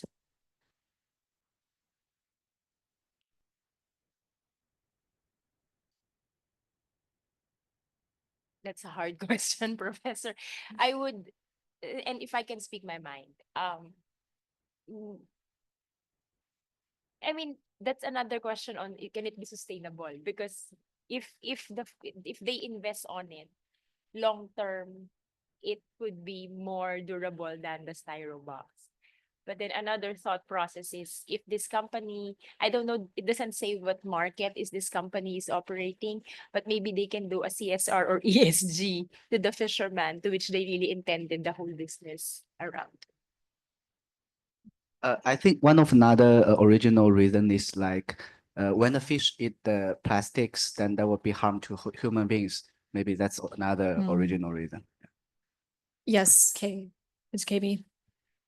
Prof, I agree.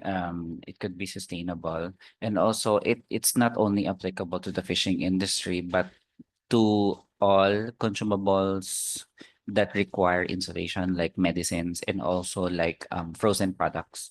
Uh, in my family's business, we use styro boxes a lot, and also in transporting medical products, especially blood byproducts, we use styrofoam. So I think this solution, I mean this product is a solution to the problem that are being are being caused by these businesses like the medical and other food industry businesses as well. But however, this would also directly impact our cost and prices of our products because as G said, it's expensive. So we business people are forced also to increase the prices of our products in order to compensate in buying these coconut based boxes. So what you're saying is that even though is this the first time you've heard about this? Yes, Prof. Okay, so even after hearing about this, you are unlikely to switch over to them.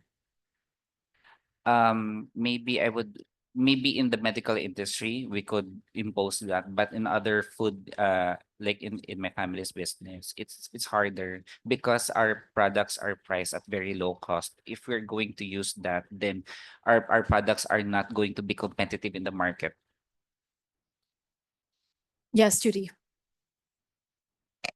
If we're talking about the math, I think we have to also consider at face value it's more expensive, but I want to understand like what's the life cycle of this product compared to the life cycle of the styrofoam. Because maybe for longevity's sake, there's a math to it also. There's an advantage.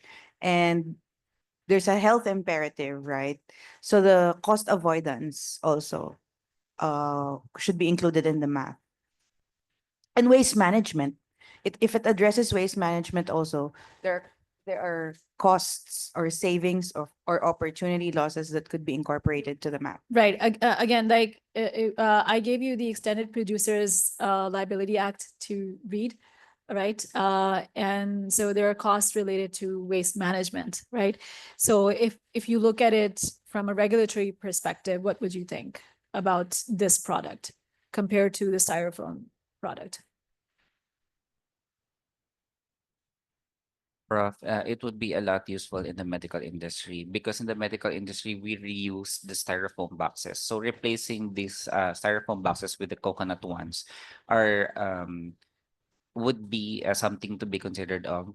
However, again, I would like to reiterate in the food industry, it's harder because we use the styro boxes only one time. So buying these coconut boxes are very, very expensive because after we put the products on the boxes, then we send them out, we don't get the boxes back. So that's why we use the styrofoam because they're cheaper, yes, and they're disposable. Yes, G. I was that was a very good point. I was gonna build on Shruti's point that really long term, I mean, it could be sustainable and more beneficial, but that could be a week or more than 2 weeks worth of a fisherman's income. So how do we convince those eventual consumer to think at all these aspects that we're considering? Yes, Andre. I was just going to give my suggestion with regard to what KB said. That because the styrofoam is cheaper, then it will be the business who will use the coconut paste box will be put in a disadvantaged position. So my suggestion is we could make a legislation in order to ban the use of say styrofoam for food related food storage or what, so that way we could equalize the competition in that, at least in that regard. Yes, Derek. Yes, we had one like theory in China, like the bad money drives out the good. So I think in this case, I really totally agree with the Mir. How can we make the people feel like this kind of the things is cool? And we do the market, we do the brand. This is I think the sustainable strategy for all of the people. Yeah. Sir Prof, for me, health is wealth. Health as well. Okay. It's one concept. So, I couldn't help but notice KB's expressions and when the food industry was being mentioned. Do you, KB, think that it would actually drive people in the food industry out of business if this is implemented in the long term? Yes, Prof. Because maybe we could consider other one-time use product, disposable products other than styrofoam, as long as it's also equally cheap with what you're paying for. Because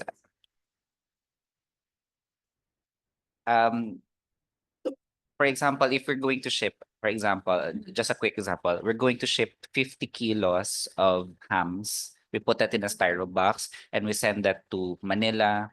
Then we don't get the box from Manila back to the province.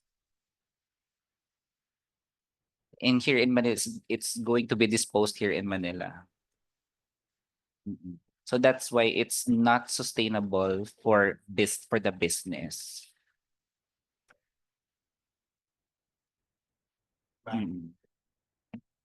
Okay, so let's put it in the context of the Nestle case study. What happened with Nestle? What was the problem that Nestle was trying to solve? I think Ma'am, I think that the Nestle was aiming for plastic neutrality. Yeah, because they were producing, the president had a vision and he wanted that many of the package materials used by Nestle to become plastic free. So they could, take back. And I think they were successful because there were two pieces of literature. You were one of the authors, po. And I saw that it can be done. It can be done. How would you say that Nestle's problem was similar or different from Fortuna's problem? I would say that, of course, in the beginning, it would be more expensive to do that because plastic is ubiquitous.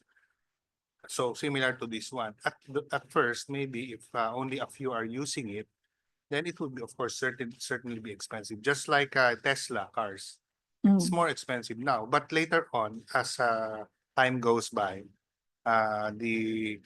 it's possible and even probable that it will be lesser in terms of expense and therefore sustainable.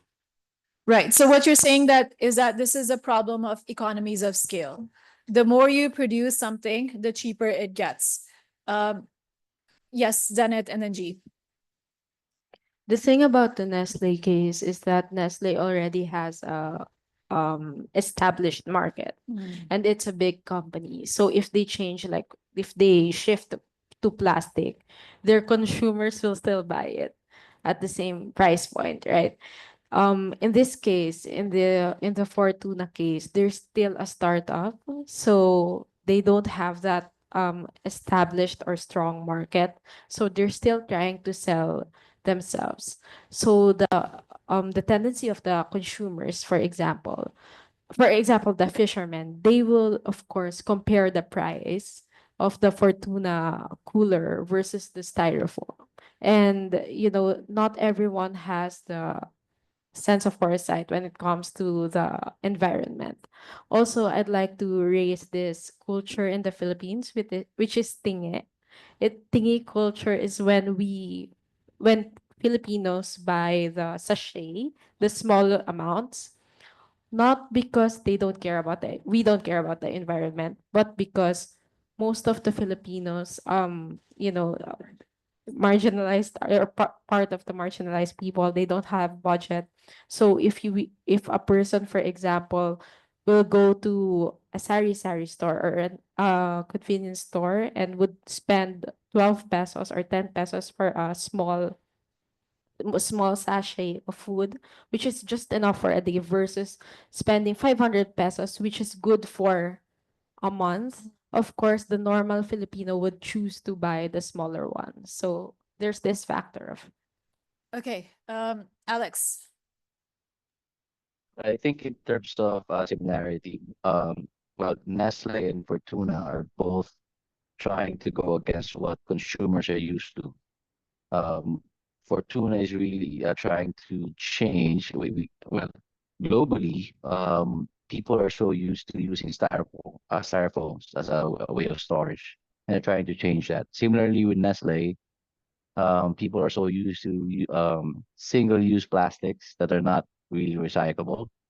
And I think that's the similarity in both. Okay, so 1 second, because I want to write something on the board.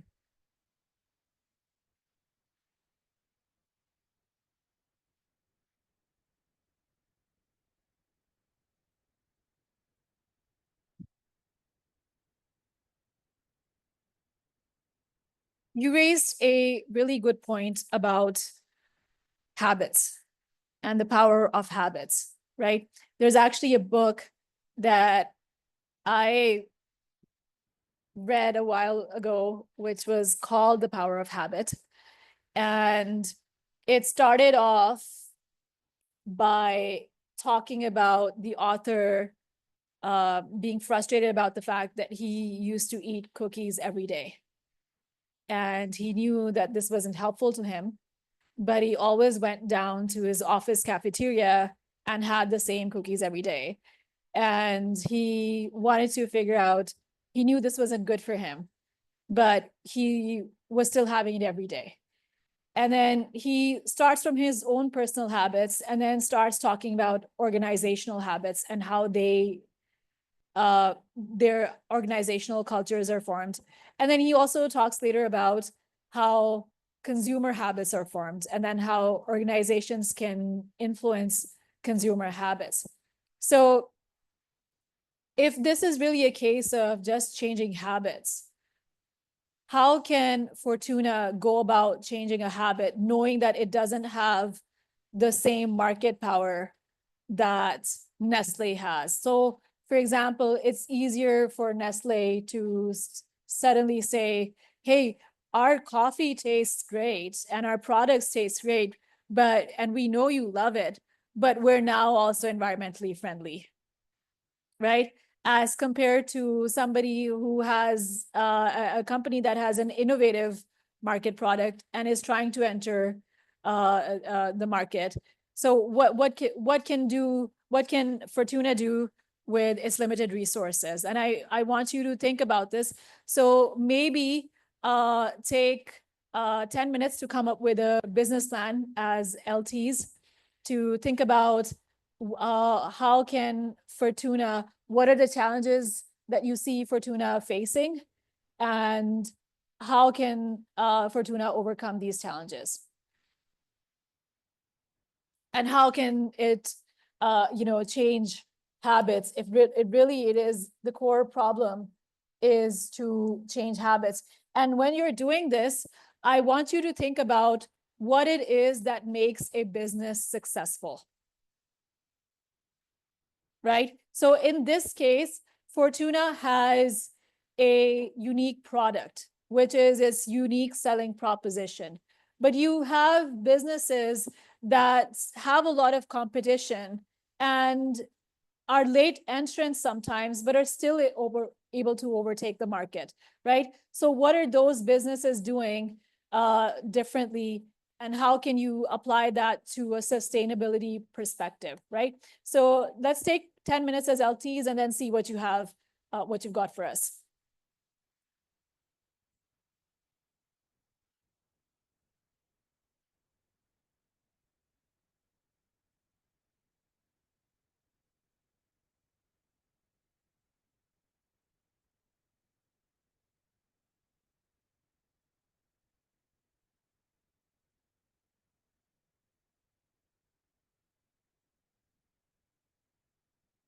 Also a caveat, this is something I like to joke about. I come from a family of doctors, which also explains my handwriting. And this is also a poor and lazy excuse because some of the doctors have actually taken calligraphy classes and have excellent handwriting. But this is what I like to joke. So seeing this is a joke that is understood across cultures. So.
Okay, so let's see what strategies all the LTs have in mind for tuna. So which LT wants to go first? Okay, your LT1. Okay, LT1 is composed of alphas and they want to go first. So LT1 is us. You can share your slides if you want to, if you've created anything. Yeah.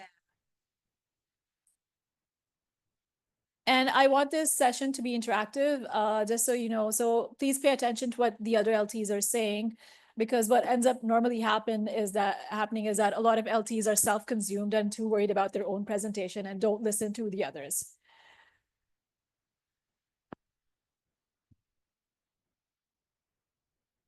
All right. So for our team, that's me, Jamie, Andre, Shuki. So just we can probably take turns or just add up. We can start with habits to break since this is Jamie's idea. We can talk about just very simple. What are the habits to break, and what are the options to? What are the solutions to break them? So yeah, we analyze first what's the current fishermen's their habit according to their business right now. So they get used to use this plastic foam because it's cheap, it's light, it's convenient to use, and it's also convenient to throw away actually. So we thought as a Fortuna business strategy, how can they change the habit of the updates their habits? The first thing I'm thinking about is maybe we can how to say, to raise like a competitions like honor scholarship something. So we make this community as an example. They can have these competitions to see who can be the faster or the 100% turnover become to use the Fortuna products instead of the plastic form. So the best one can achieve the awards, the owners from the community or from the sponsor from Fortunas. That might can how do you say, influence with the current fishermen. That's yeah. I'm breaking the habits down into four. So first, for the material, the habit is the use of single-use styrofoams, right? And then which has an effect on the waste. For the fish, for the product, it's the freshness. They're used to a specific time frame of freshness. So if we can introduce like a freshness seal, because if we want the idea of Adrian, if we want the fish to be fresher for longer, then we can put parameters around that. And then for the environment, how they nurture Mother Nature as the source of the product. That's also one habit that probably is not in existence yet. It's a habit that we want to start instead of stop. And the other one is, I guess there's lack of study habits. For the fisher, this time for the fisherman as the merchant, we want to introduce start study habits. On top of that, we wanted to build on the idea that the fisherman lives on a day-to-day basis. Like they, um, what they earn is sangkahig santuka. So what they earn for the day is the what they will eat for the day. So we and even if I'm a fisherman, no matter what you talk to me about environment and sustainability, I would care for today. So I don't want to spend $20 for that. So there is a concept. What we thought of is if you exchange like a coconut or your styro, certain quantity will give you this for free. So that will encourage them and their families and the community to kind of gather or be conscious of the recyclables and turn it in and then exchange for this thing that we're pushing. Well, I don't like pushing, but we're like encouraging them to use the Fortuna. So it's like the concept of in Nestle, when they operated in silo, it's not gonna work, but you have to work in a kind of circular community. And then what is Fortuna gonna do to the, of course, they can use the coconuts and the styro. They can partner with another company that can recycle or make earnings that's environmental friendly, because that's not their expertise anymore, but it could operate in a more cycle. Sorry, Andre, if you wanted to couple add. And to add on to what my group has already mentioned, we are going to approach this, or our initial approach is to speak their language. We are going to present to them the monetary benefits that they could derive if they use our products, because we have to establish rapport in order for them to at least consider breaking their habits. So if we tell them, guys, if you use our products, the fish that you caught will be fresher, and you will be able to sell a fresher fish with more value to the market. Additionally, since it will take longer to the freshness will be longer, you can stay ashore longer and catch more fish, have more time to catch more fish. And so that will increase your revenue. So when we introduce the product to them initially, at least on while we are still establishing rapport before we introduce all these changes, then we're going to speak their language, that they will ultimately earn more if they use our product. So thank you. Thanks. Excellent. Okay, LTT, too, let's see what your insights are.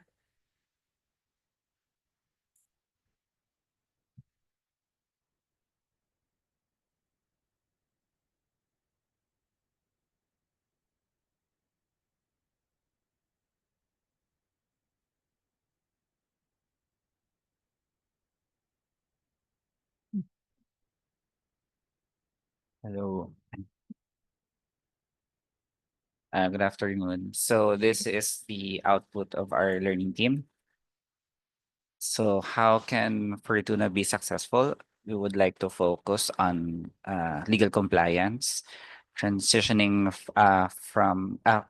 for plastic neutrality, which would allow Fortuna to avoid fines and penalties from the government, and also compliance with the CSG, ESG, and SDG standards.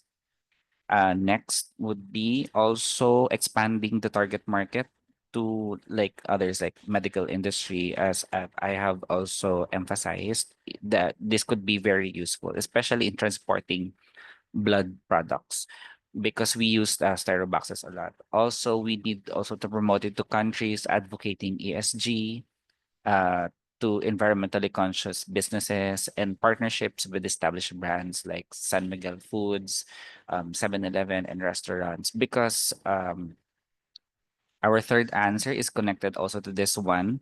They could innovate products like try to replace the single-use plastics, or like mini reps in the room. They could also build bigger boxes that would allow to transport like 1 metric ton of consumables, which is we use also in container vans in transporting uh vegetables, fruits that needs insulation. And next, how can businesses change habits? So number one, by establishing trends. Number two, for disseminating information publicly.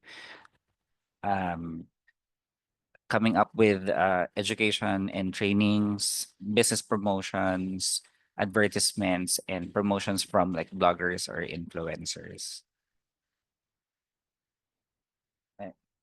I think some of my classmates wants to add. Wala na. Okay. Yeah, Thank you. I'd like to add just one. Maybe we can go into innovations like making it a fashion, for fashion. We can use that for, especially in the colder countries. And they could invent something like a coconut, like a kilt with coconut inside. There's, innovations, and this could happen like Crocs, what they did. That's actually Crocs is ugly, but they were able to penetrate the market and take it, even if their shoes are really ugly. Yeah, it's ugly fashion. It's well, I mean, but Crocs is a really good case study, right? Like it's not normally what you would consider to be elegant, and then you see when Crocs becomes popular, you see like these big icons like Steve Tyler wearing Crocs and going around in public, and then all of a sudden they blow up, right? And so they've changed how what we think of as publicly presentable, right? So that's something to think about. Yes, Derek. Yeah, just add one more comments to change the habits. It's like we can look for the venture capitals at the first beginning that we don't need to pursue the profitable. We just like Jenny mentioned, we give the scholarship, we give the reward to those kind of the fishermen. But as long as the people change the habits and they think this things is good, then we occupy the market to make the things happen. Yeah. Okay, so LT3, do you have any insights? Okay, so sorry that we don't have any presentation. Yeah, I mean, if you, as long as you have something that Yes. the other LTs haven't added, that would be excellent. Okay. So during our discussion with the LPs, we were building on what was previously discussed, the introduction to the Fortuna case. So we identified two challenges that must be overcome. Number one, the market, and then number two, the price. So we were thinking that, like, Nestle, comparing it with Nestle, Nestle is a large corporation and it can really afford to advertise its products. And then it can even afford um, the efforts on solid waste management, because in the case, uh, they even shoulder the cost for getting all those plastics from several identified locations. However, Fortuna, a small company, cannot afford to do that. So how to overcome it? We talked about waste, and the number one solution that we thought of was really to leverage on free advertisement through the use of social media. So Facebook, YouTube, and then partner with bloggers and environmentalists who share the same advocacy as them. Second, probably Fortuna can join eco fairs and local events which the advocacy is on environment. So we were thinking not only of fishermen as our market, but we would like to have a wider reach to more people, especially those people who shares the same advocacy with Fortuna. So second is the price challenge. So yes, producing such a product is very expensive. Marketing it and selling it would be expensive also. But we thought that maybe changing the business model of Fortuna. So we thought about number one, partnership with fishermen. So maybe one of my teammates can expand on that further. But yeah, that's number one. And then second is probably give organizational discount, and probably giving out or selling the products through subscription basis, where just like Coca-Cola, where you can, return the product and then we will give you discount, things like that.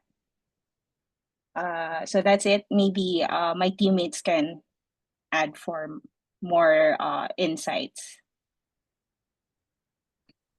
I think like what Candy mentioned, it's to promote the products and through social media and like because the social media is free and promoting the product Fortuna promoting products there would uh would not cost anything.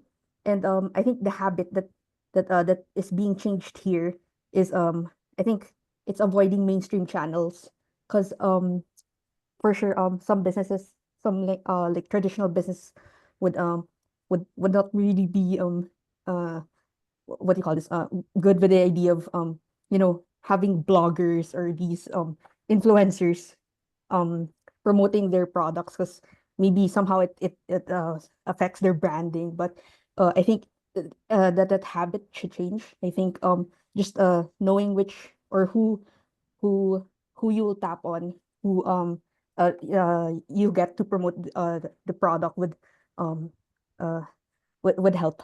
Yeah. I just remembered that I also would like to add they could partner also with the pet community because extracting coconut husk produces cocoa pit, which is usually or normally thrown away. But the cocoa pit, uh, we use that in the pet community. Like in my case, I use that for my tarantulas. So yeah, when I was ilagay, use that. We use that because it protects the tarantulas from scratching their I forgot the term. It prevents injuries for the tarantula. So we use that, the coco pit, and also for the snakes. We also use that, and for some of the earthworms. Those are really specialized pets. I mean, I'm thinking in terms of market, like how big is the market for tarantulas and earthworms as pets? Um, Mike. We had an event years ago before the pandemic, Reptile X in the World Trade Center. You'd be surprised that there are so many people who are into this kind of pets, exotic pets. No. And they're probably rich too, my guess is, if they're into exotic pets. They can afford Fortuna. Okay. So okay. So the reason I wanted to show you this was because I've seen so many businesses that have that start with sustainability at their core, and a lot of small businesses. And then what I see is that they fizzle out in a few years and they're not able to keep up with their costs. And so what struck me about this was that Fortuna seemed to have a plan, right? And it wasn't actually to save the coconut husk. It was actually to solve a larger business problem. And normally, what a successful business is trying to solve a problem, right? I guess I want to know from you, just a show of hands, how many of you think that Fortuna's business is scalable and can actually work not just in the Philippines, but also outside it? So just a raise of hands. Okay, so it seems everybody offline thinks that's the case, and also everybody online too. Are there any dissenters that I've missed? Okay, so this leads me to whether it's possible to build an international brand that is sustainable and is probably something you may have heard about. Now, I want to show another video of a brand which is known, it also solved a problem with sustainability, but in an indirect way, sort of like Fortuna, and has also created new habits.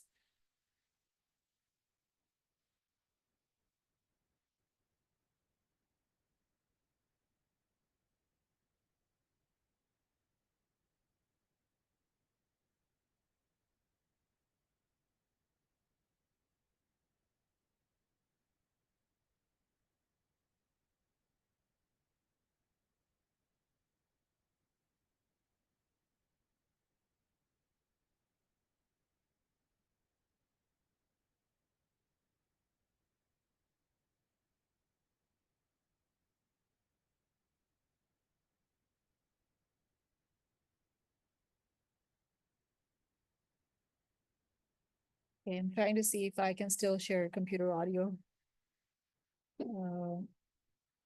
Okay.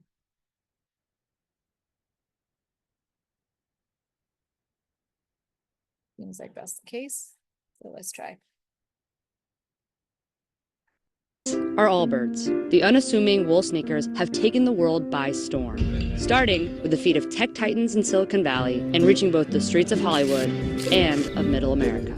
So how did a simple shoe win over the feet of millions and turn into a billion-dollar company? It all started with a New Zealand soccer player. Or football where I was from. Tim Brown was a professional football star. His 8-year career included a trip to the 2010 FIFA World Cup. Sponsored by major sportswear companies like Nike and Adidas, Brown was never a huge fan of the flashy sneakers. Shoes were over-logoed, over-coloured, and it was very, very difficult to find simple. I didn't grow up on a sheep farm. I didn't grow up dreaming of one day starting a footwear brand, but I had a personal problem and I set out to try and find a solution. Brown retired from soccer in 2012 and moved to London to go to business school at the London School of Economics, where he developed his idea for a simple, sustainable sneaker. Brown worked with a group of New Zealand government agricultural scientists to come up with a patented wool material that was strong enough for a shoe and still comfortable. The result was a superfine wool from the South Island of New Zealand. The wool we used is normally made into fine suits for Tom Ford, Armani and Gucci.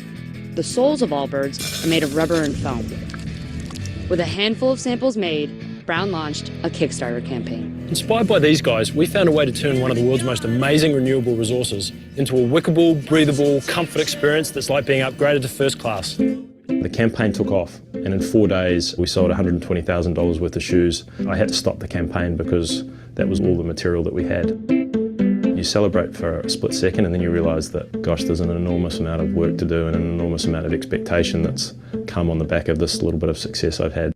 With hundreds of shoes he now had to produce, Brown needed a partner with experience establishing a supply chain. Enter Joey Zwillinger. Zwillinger is an industrial engineer and a Wharton graduate. His wife and Brown's wife were college roommates and introduced the pair. He had a wool shoe prototype. I thought people were gonna love it. We got together famously over one weekend. Joey cooked me a lamb stew, which was my first taste of his sense of humour. And it really was a discussion about purpose. And on the 1st of March 2016, Allbirds was born. Right out of the gate, Allbirds got some glowing reviews.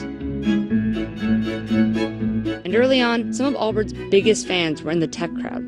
The wool runner became part of the casual office uniform at startups and VCs, and leaders like Google co-founder Larry Page and former Twitter CEO Dick Costolo wore them. Allbirds have made their way onto the feet of Hollywood stars and politicians. But for Brown, there was one famous fan who stood out. I got a call from my mum one day back in New Zealand who said, Allbirds has officially made it. The New Zealand Prime Minister had met the Australian Prime Minister for the first time, and she gifted him a pair of Allbirds. It was pretty special for a Kiwi who is a long way from home, who's very, very proud of where he comes from. Brown says Allbirds sold its 1 millionth pair just 2 years after officially launching in March 2016. The company did roughly $80 million in revenue last year and will nearly double that amount in 2018. And taking into account outside investment, Allbirds is valued at a whopping $1.4 billion. Allbirds is still far behind sneaker giants like Nike, but Allbirds' rapid rise has not gone unnoticed by rivals. A growing demand for knit wool sneakers drove a 30% spike in the price of wool in 2017. And Allbirds even sued shoemaker Steve Madden in 2017, claiming they knocked off the signature wool runners. We realise we're in a really, really competitive category. And the hope is that as people copy us, they copy the use of sustainable materials as much as the look. Allbirds is expanding its product line and using different sustainable materials like eucalyptus and sugarcane. We're a material science company and a material innovator. More than anything, we happen to make shoes. It's about finding better ways to make stuff. Sometimes the assumption with innovation is it's about adding lots of things and bells and whistles. In the case of footwear, we were asked often in the early days, why does the world need another shoe? Sometimes innovation can be about taking things away. It can be whispering when everyone else is screaming.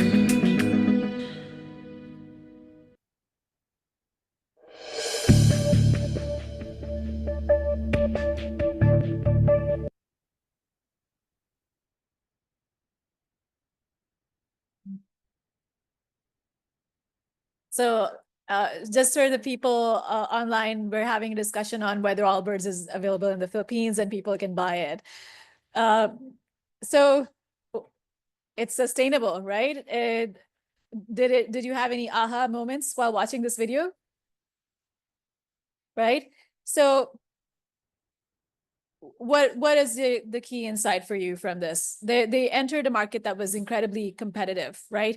And in some ways monopolized by brands like Adidas and Nike. And this isn't somebody who comes from a business background, but he figured out that he needed something, and it turns out everybody else needs the same thing, right? So what do you think?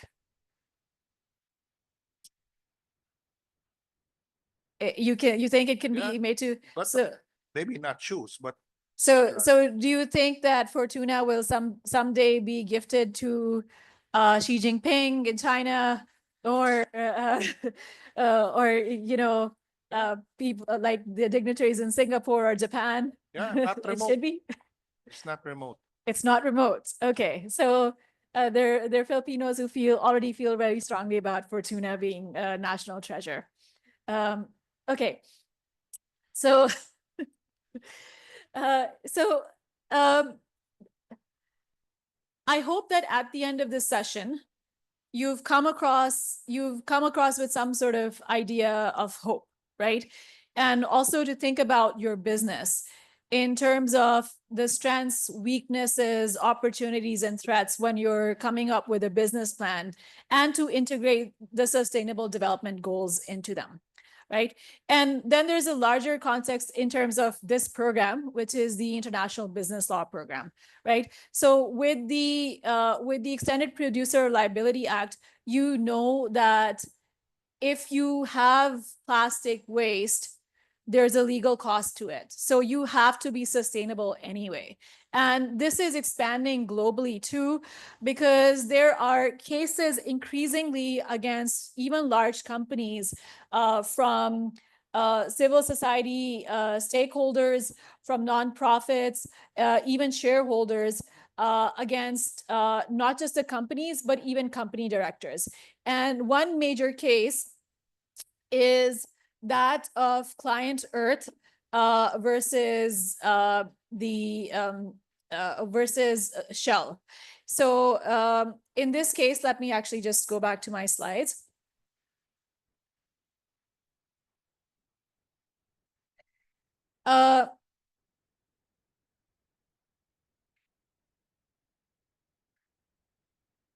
So we're actually going to have a Shell case later. There's a case study related to Shell that you will have in your future sessions, but this is an even more recent development. And the reason I want to mention this is that Client Earth has sued Shell under the UK Companies Act 2006. So it's actually sued the directors. So under the UK Company Act, you have directors' obligations, directors' duties under Section 172 to promote the health of the company, and also have fiduciary duties in terms of duty of care, reasonable foresight, and duties towards stakeholders in general, right? And so what Client Earth has argued in this case is that the directors at Shell, by not acting sustainably, are actually risking not just the health of the company, but also the future of the company. Why? Because if they don't act sustainably, they're going to impact the environment. And if the environment is not there, then you're going to run out of business. So it's a new development, and you'll see that there's also a case against Royal Dutch Shell from people in Amsterdam. And so these are new developments. And so really for businesses, this has become not just a case of thinking about how you can promote the SDGs, how you can make the business scalable, sustainable, but also compliant.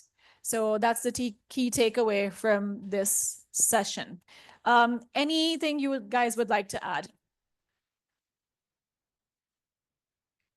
Just one thing, ma'am, Professor. Yes. I read the provisions of the law, Mhm.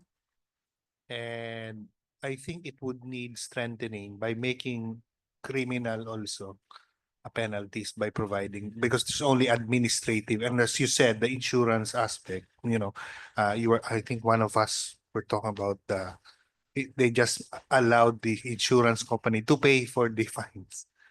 So if you put criminal liability there, then that would be a personal liability, imprisonment and fine as a criminal penalty. Well, that's the thing, right? It's like, if you hide behind the corporate veil, you tend to run away from these from direct impact of your actions.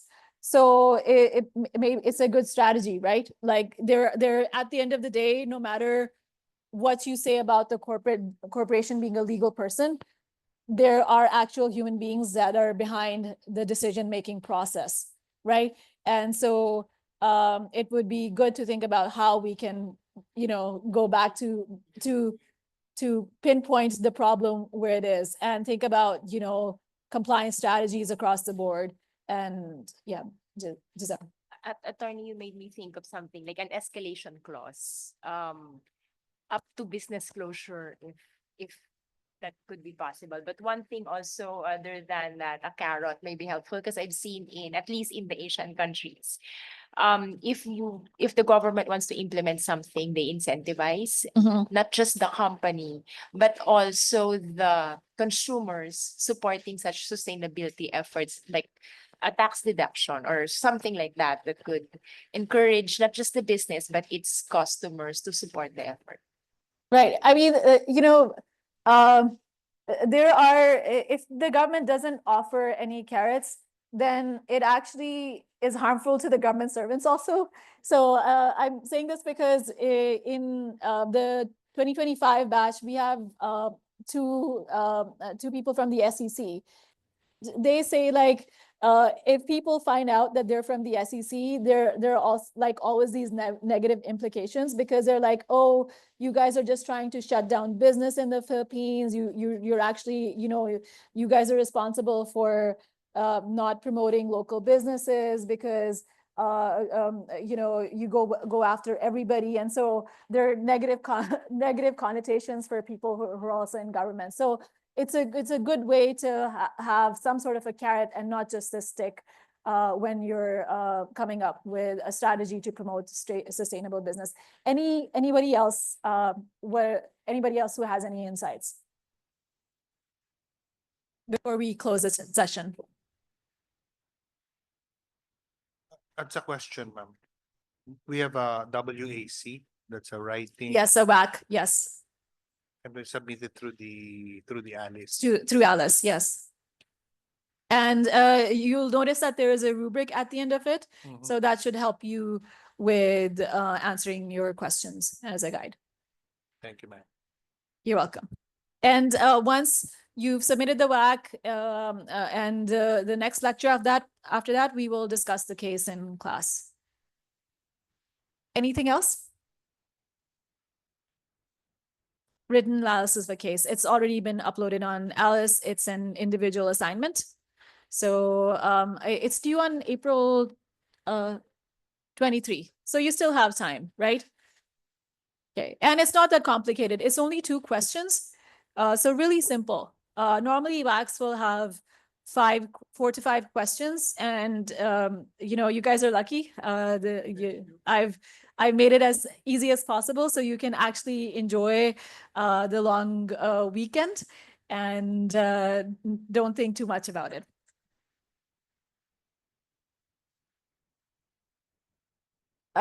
Suncor, it's on, yeah. It's if you can access the document, everything is right there. Yeah, so session 5 and 6, you can go on Alice and check that out, and it's uploaded over there. And as usual, a reminder, if you will be late, you will get a straight 60. But the straight 60 is only guaranteed if you've actually answered the questions. If you display dysfunctional behavior, and don't not answer the question and have like weird slides that don't make any sense, I will fail you completely. So Do we have a definition of dysfunctional behavior? Because my classmate was asking me, and I invented one, but I don't think that is the official. I invoke my fifth professor. A dysfunctional behavior in this case is really not following instructions. Yes. I raise my case. Prof, regarding the format of the work, because in our bootcamp session, Prof. Sandeep gave us a format. It's like a PowerPoint format of the regarding writing case analysis. Are we also going to use that? No, I mean, all I've asked you to do points, I believe, right? So use whatever format you're more comfortable with, provided you're using, you're basically, it's the end of the day for me, so I'm out of words. But provided you're acting according to the rubric, that's not legal language, but just follow the rubric and you'll have some sort of an answer. And this is where it shows I'm human and my system is failing. Not alone. Okay, so enjoy your weekend, everybody. Thank you, ma'am. Thank you, ma'am. Enjoy your weekend.